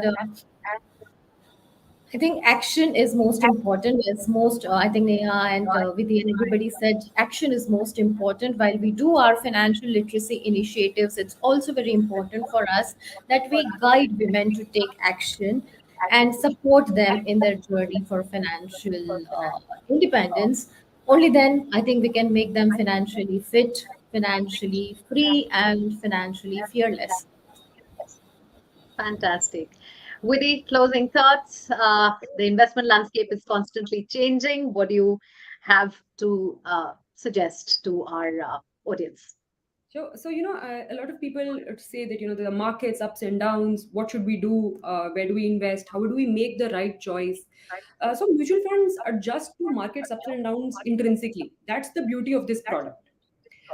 Time in the market is far more important than timing the market. Meaning that when should I invest? Should I take out my money if the market goes up and down? Should I keep switching between funds? These are all inconsequential things when you think about achieving your goal in the next 10, 20 years. Recently I attended an event where I heard Anil Singhvi say, "Ki, "Insan ho ya nifty, ant mein jana upar hi hai." So investors, investors who align their long-term goals with mutual funds always make money. And as an example, Aditya Birla Flexi Cap Fund has made their investors money 6 times in 10 years and 126 times in 25 years. My suggestion to like everyone here is like navigation of investments should be done as per your goals and not market fluctuation. If your goal is achieved, take out your money. Start slow, but start. It doesn't matter like there's no right time, wrong time. Just start. Right. Some wonderful advice there. And thank you so much for doing such a wonderful job that you're already doing in your streams of work, and also for chiming in on this very important discussion. Thank you so much, ladies, for this very empowering discussion that has sort of illuminated a path for our women viewers towards achieving financial freedom, financial independence. Well, financial independence is not a mere milestone, but a transformative process powered by knowledge, action, and self assurance. And that is what has been the highlight of this show. We'll be moving now to our next segment, and I'm going to call back Gautam in. Gautam? Well, indeed, that was a fantastic conversation towards achieving financial freedom for women. Lots of important points. Thank you so much, Mugdha, for navigating that conversation so deftly. So, ladies and gentlemen, you heard about the ways and means to navigate financial independence for women. Our next topic of discussion is simplifying investments with SIPs.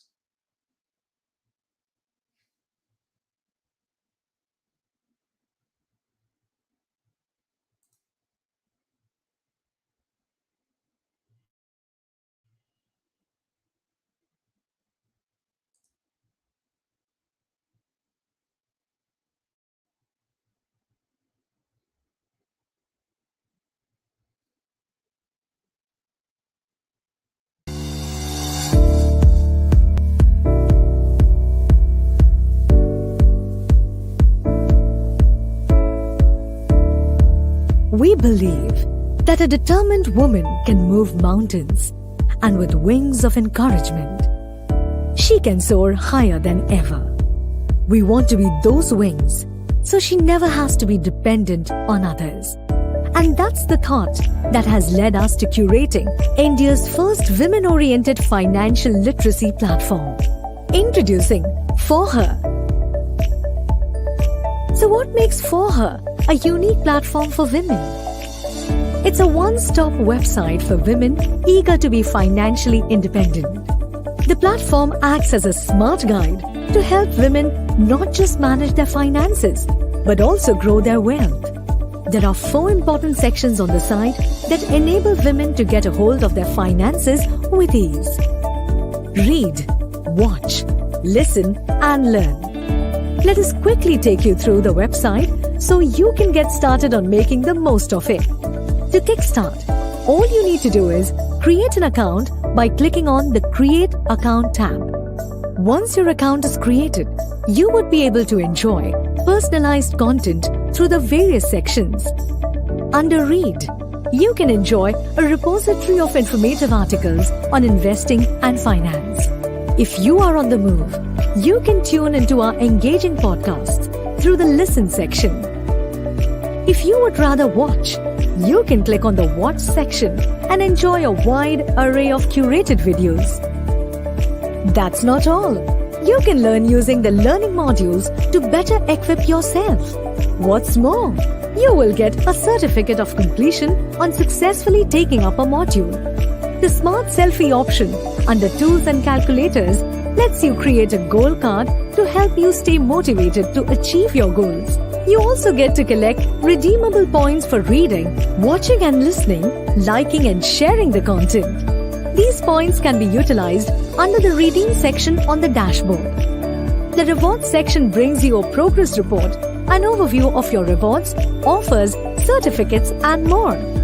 When you have 1,000 points in your kitty, you can spin the wheel and enjoy an exciting gift such as official merchandise, event passes, ebooks, and more. So, what are you waiting for? Step into the world of financial education and learning, one that is made only for her.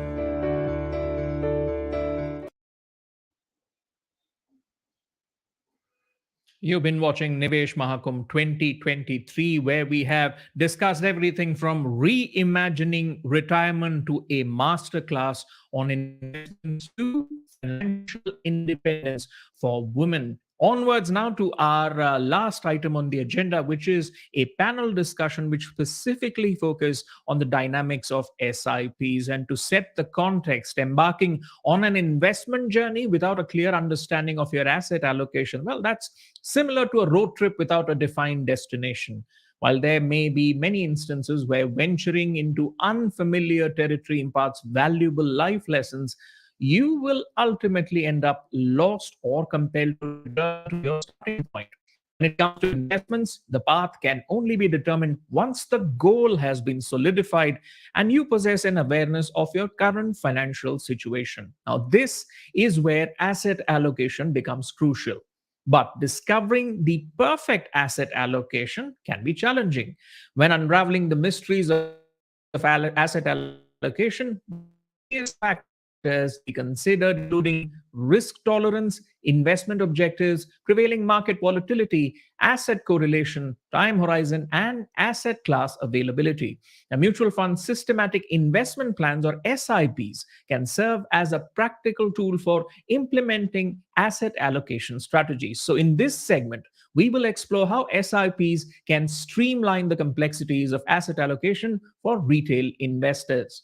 Our panel of speakers include K.S. Rao, Head of Investor Education and Distribution Development at Aditya Birla Sun Life AMC Limited, and joining him are Piyush Gupta, Director Fund Research at Crystal Market Intelligence and Analytics, Shalini Dhawan, Co-founder and Director Plan Ahead Wealth Advisors Private Limited, Dilshad Bilimoria, Financial Planner and MD at Dilzer Consultants Private Limited, and Ashish Sethia, Head of Business Development at Asset Plus. Ladies and gentlemen, thank you so much for joining us in this conversation on understanding more about SIPs as the right investment vehicle for all of our achieving, rather, all of our investments goals.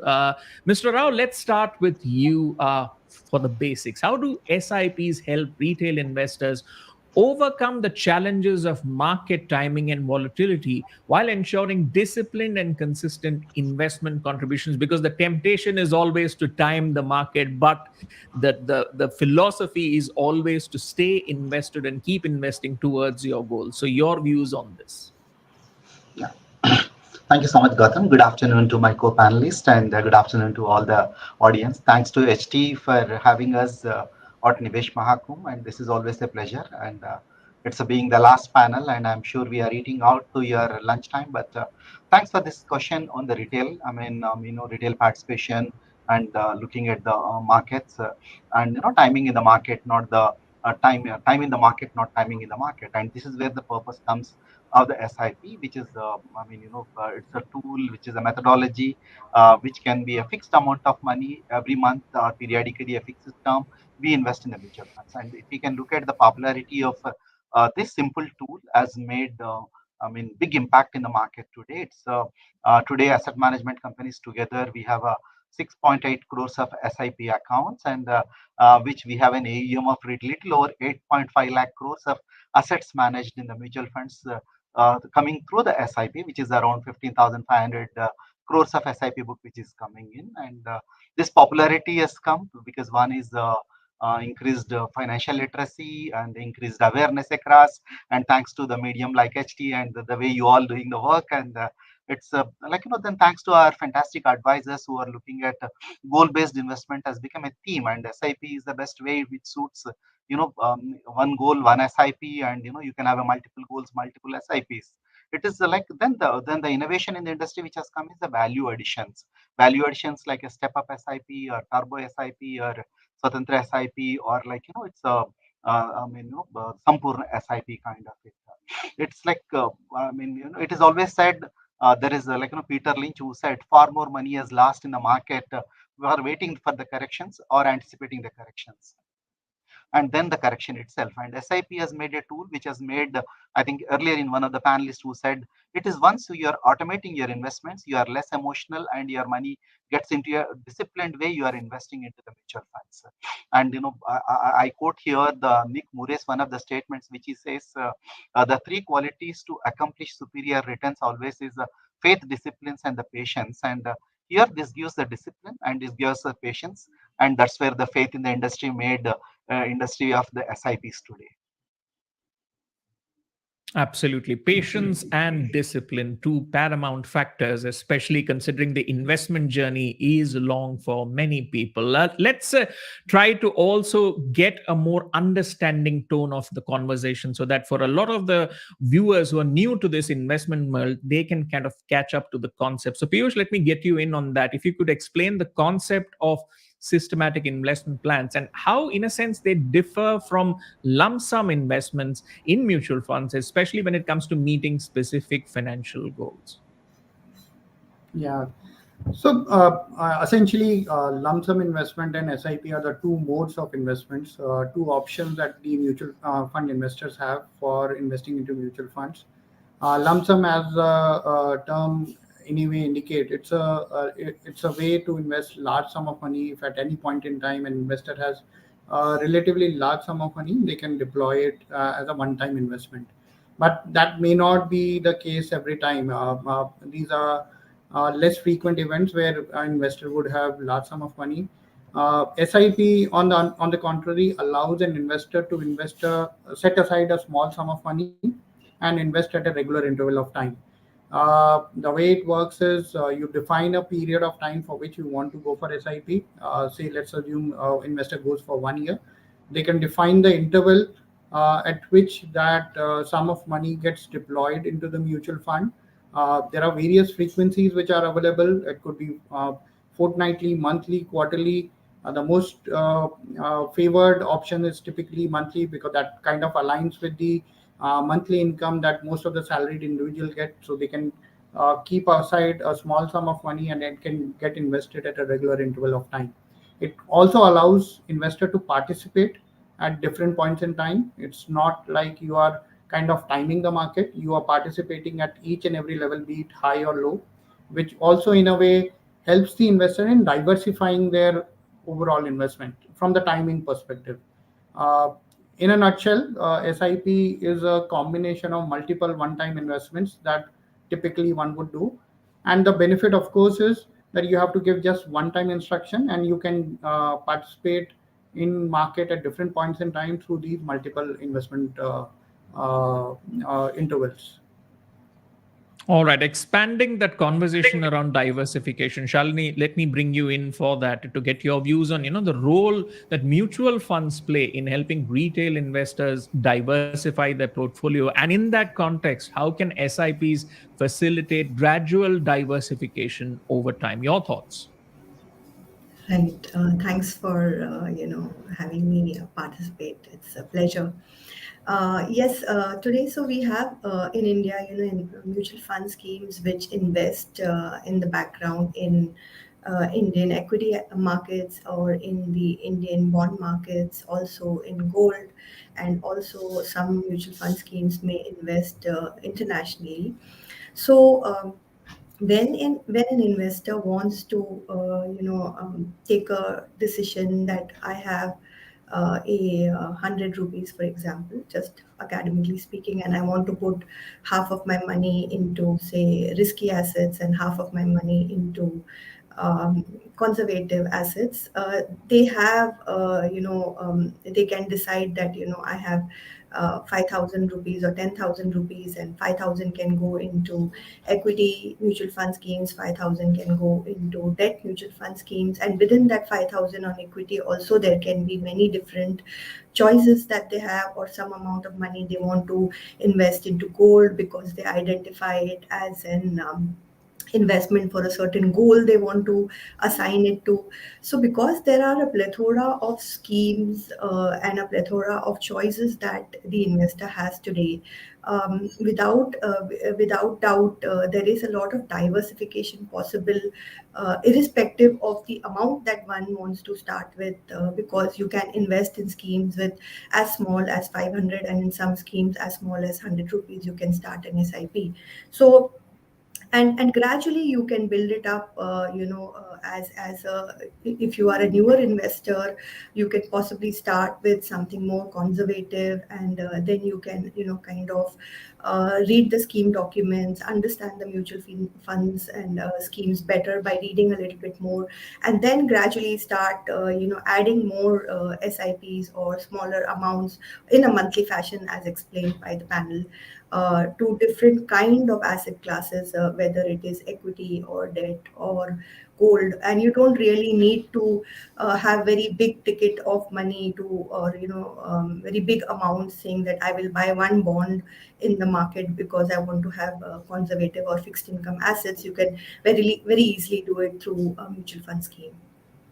Absolutely. And speaking of goals, there is also this question on the relevance of SIP when we come to short term goals, because many people think, well, for long term goals, it makes sense. But what about short term goals? Dilshad, let me bring you in for that, because for short term financial goals, like let's say a vacation or even an emergency fund, your thoughts on how can SIPs in specific types of mutual funds, how can they provide a reliable and relatively stable growth trajectory?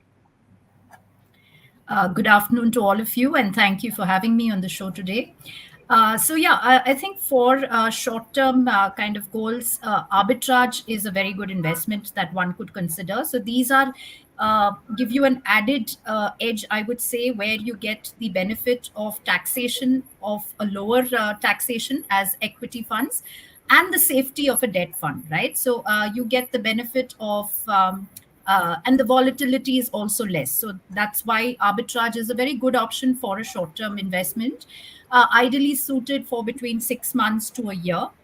And the other options could be either an equity savings or an ultra short term, depending exactly on the investor's time horizon and objective. So, as the period increases beyond a year, then we typically suggest things like ultra short or short term, even depending on when exactly the client would need the money.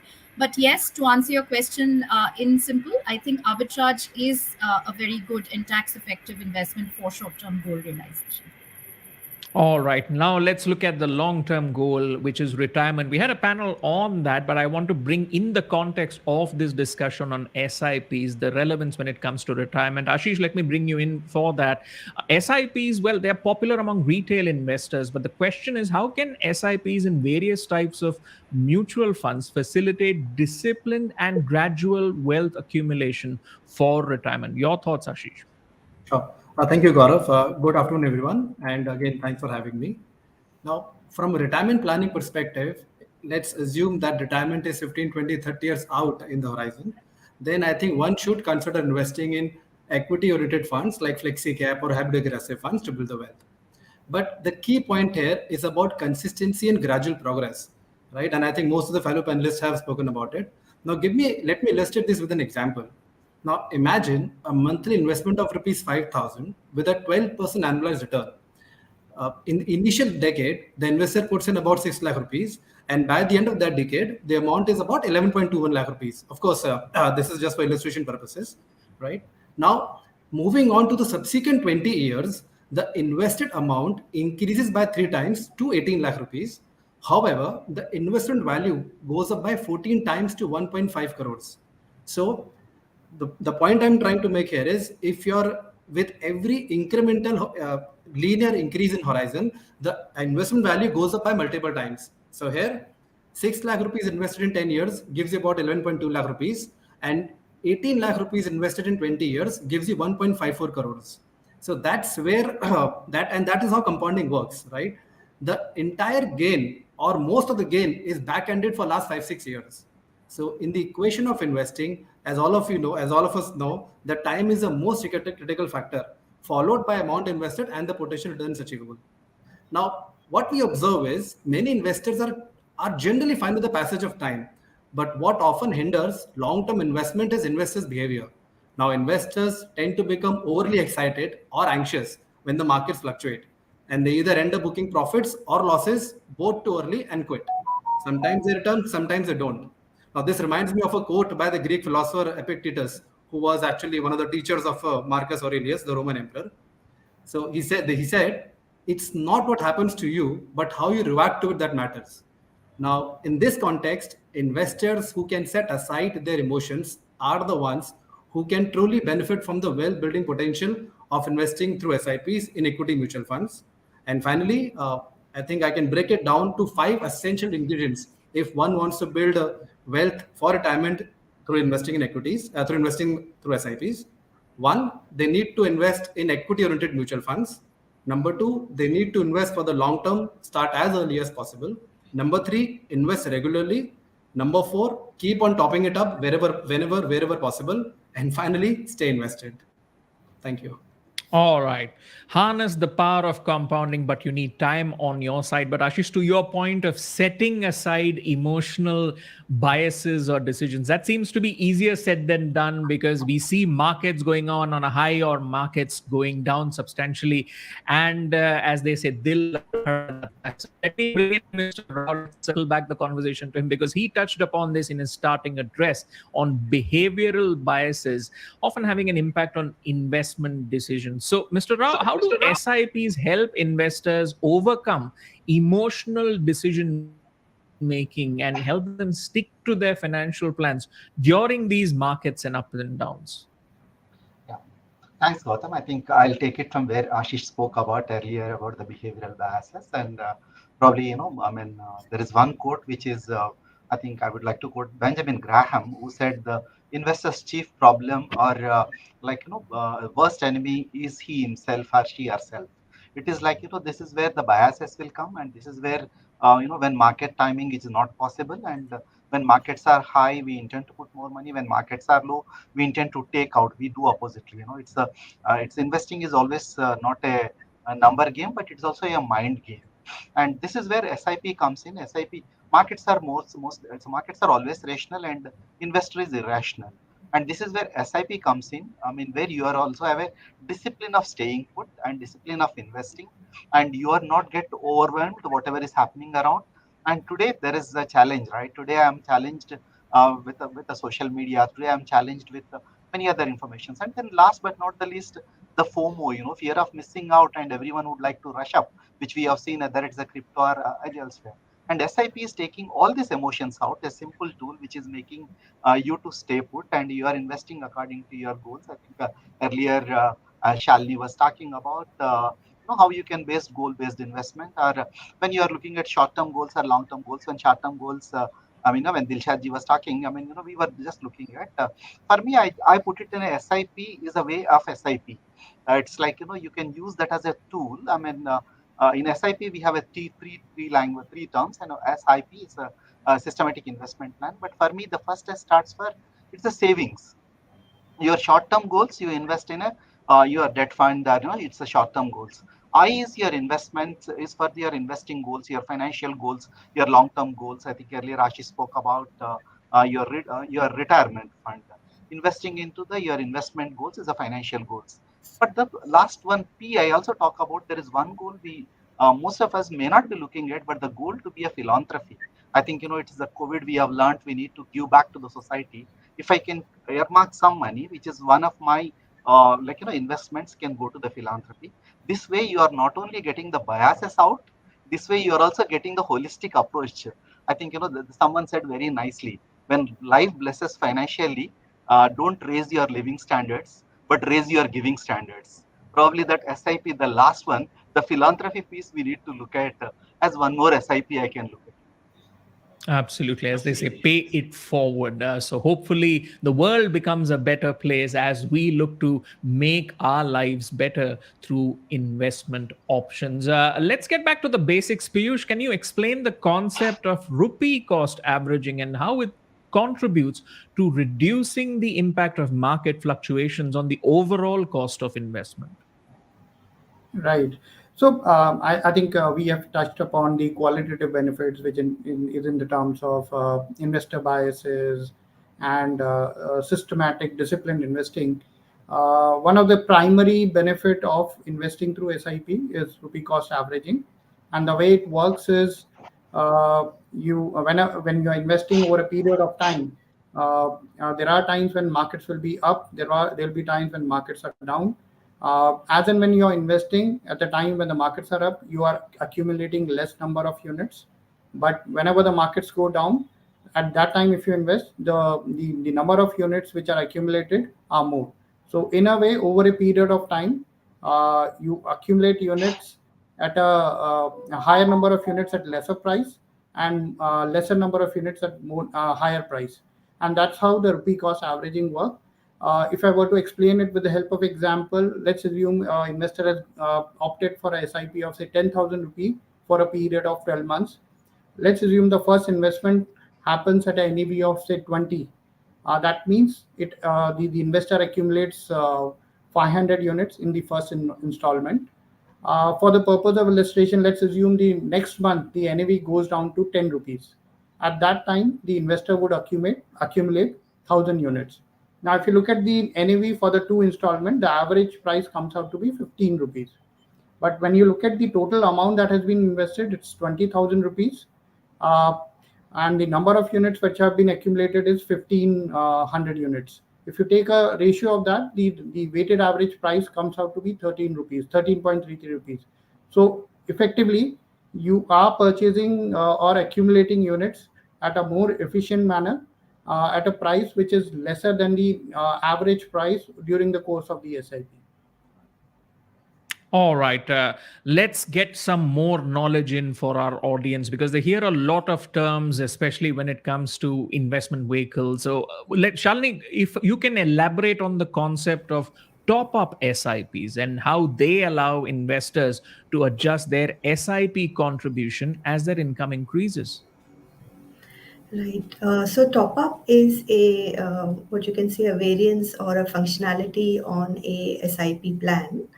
Usually, most investors, do get a monthly income, and they like to make a SIP or an investment commitment that if my income is this, I will make a SIP or starting from now for 10,000 rupees for a X number of years towards if there is a goal or if there is a milestone 3 years, 5 years, 10 years, and most of us do have incomes which because India is a growing economy, we do have the fortune of salaries growing at a good rate.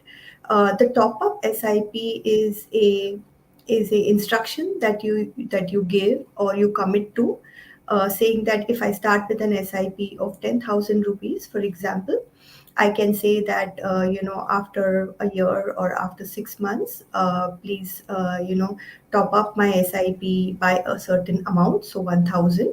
Or I could even, for example, say that a 10% increase of my SIP should be done. What that allows an investor to easily do again is it somewhat cements the discipline that you have, or a commitment that you have made for making a certain investment amount, and that is in relation to your income or in relation to your goal achievement that you would like to do. It also simply takes away any ifs and buts or any kind of emotions that may come up once we get a salary raise, saying that, oh, how should I spend this money? It kind of cements the discipline in making sure that some of that increment or salary increase or monthly income increase goes towards your savings and your investments in a certain amount. So it's a good plan to look at. Absolutely. But part of that discipline is also knowing what's working and what's not. So, Dilshad, let me come to you for this question on how frequently should retail investors review their SIPs and what factors should they consider when making adjustments?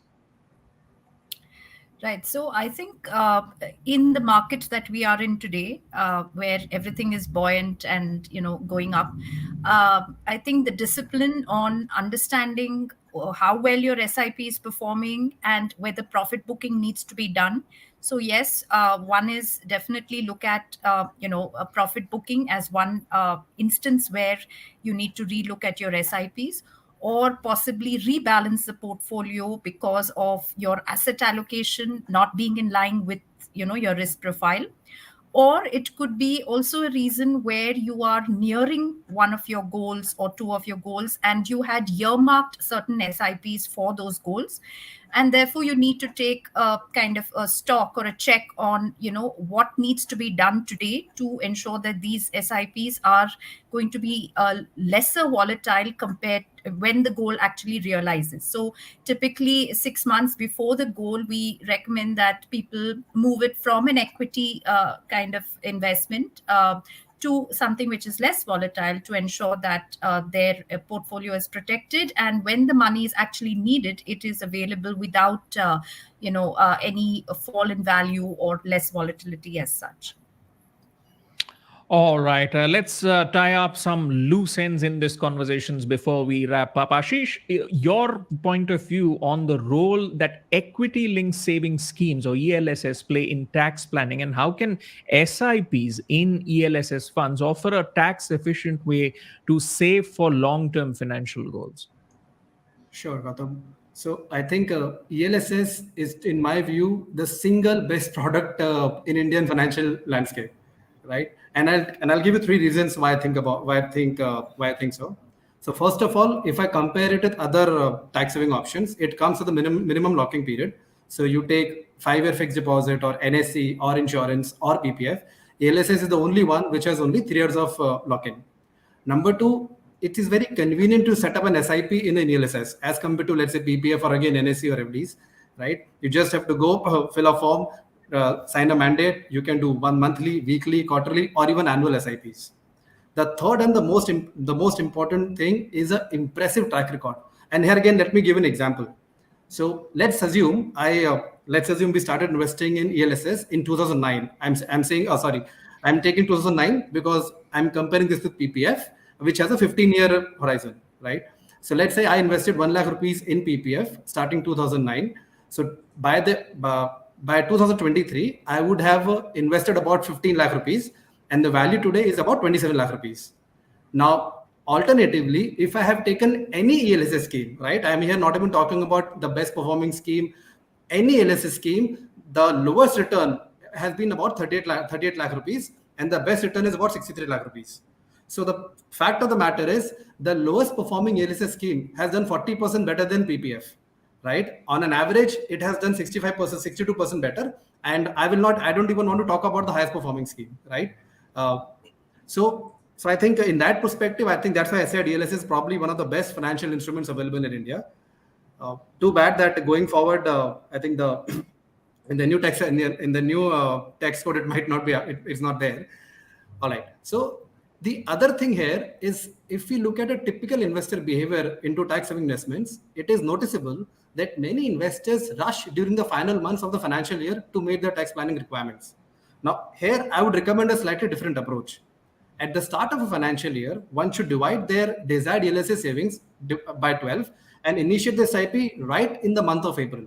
Now, this approach will have two key advantages. Number one, the improved averaging. So, by investing consistently throughout the year, you benefit from the better averaging as compared to investing once every year, right? And number two, this helps you in avoiding year-end pressure. Now, spreading your investments across the year mitigates the stress of accumulating a large sum in the short span of time. Now, and finally, to close the loop in terms of how it can really help in the long term goal, I think what one should do is attach each ELSS investment to, generally speaking, a retirement goal. Now, why I'm saying this is because people tend to redeem after 3 years, right? So here we have a product which can do great over a couple of periods of time.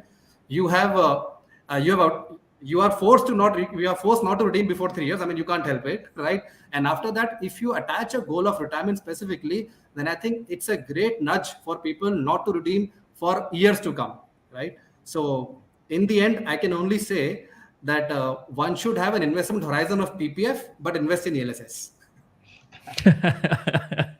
Well, it's also about thinking smart, as you mentioned. But I'd like to thank all of you for sharing with us so many insights and information and your expertise on this topic of simplifying investments with SIPs. And as we've learned, there are many benefits of using SIPs for investments, and they offer a disciplined approach that not only negates the pitfalls of market timing, but also, in a sense, cultivates a culture in all of us of consistent investing, and thus makes them steadfast companions in our investment journeys. Thank you, everyone, for joining us on this panel discussion. Thank you. Thank you so much. Thank you. All right. On that note, if you wish to learn more about investing in Amritkal, a period of auspicious growth and prosperity, do check out the latest issue of Samriddhi, the Portion of Wealth by Aditya Birla Sun Life AMC Limited. Now, it focuses on the financial growth and wealth of women, has something for millennials, and of course, answers to all of your investment queries. Do check out the link. And with that, we'll be drawing to a close the Nivesh Mahakumbh 2023. And I'd like to thank again all of our esteemed guests for joining us, for sharing their insights on a variety of topics. As I mentioned, reimagining retirement, a masterclass on investment, financial freedom for women, and simplifying investments with SIPs. You've had a range of topics to give you more insights. And as we discussed in the panel, ask the right question and the answers will empower you. This has indeed been a dynamic interchange of knowledge. The conversations we've shared, the strategies explored, and the expertise highlighted will hopefully help you, the viewer, towards greater financial autonomy. And on that note, I'd like to thank you as well for tuning in today for this exciting collaboration between Hindustan Times and Aditya Birla Sun Life Mutual Funds Limited. For now, this is Gautam Srinivasan signing off. Have a great day.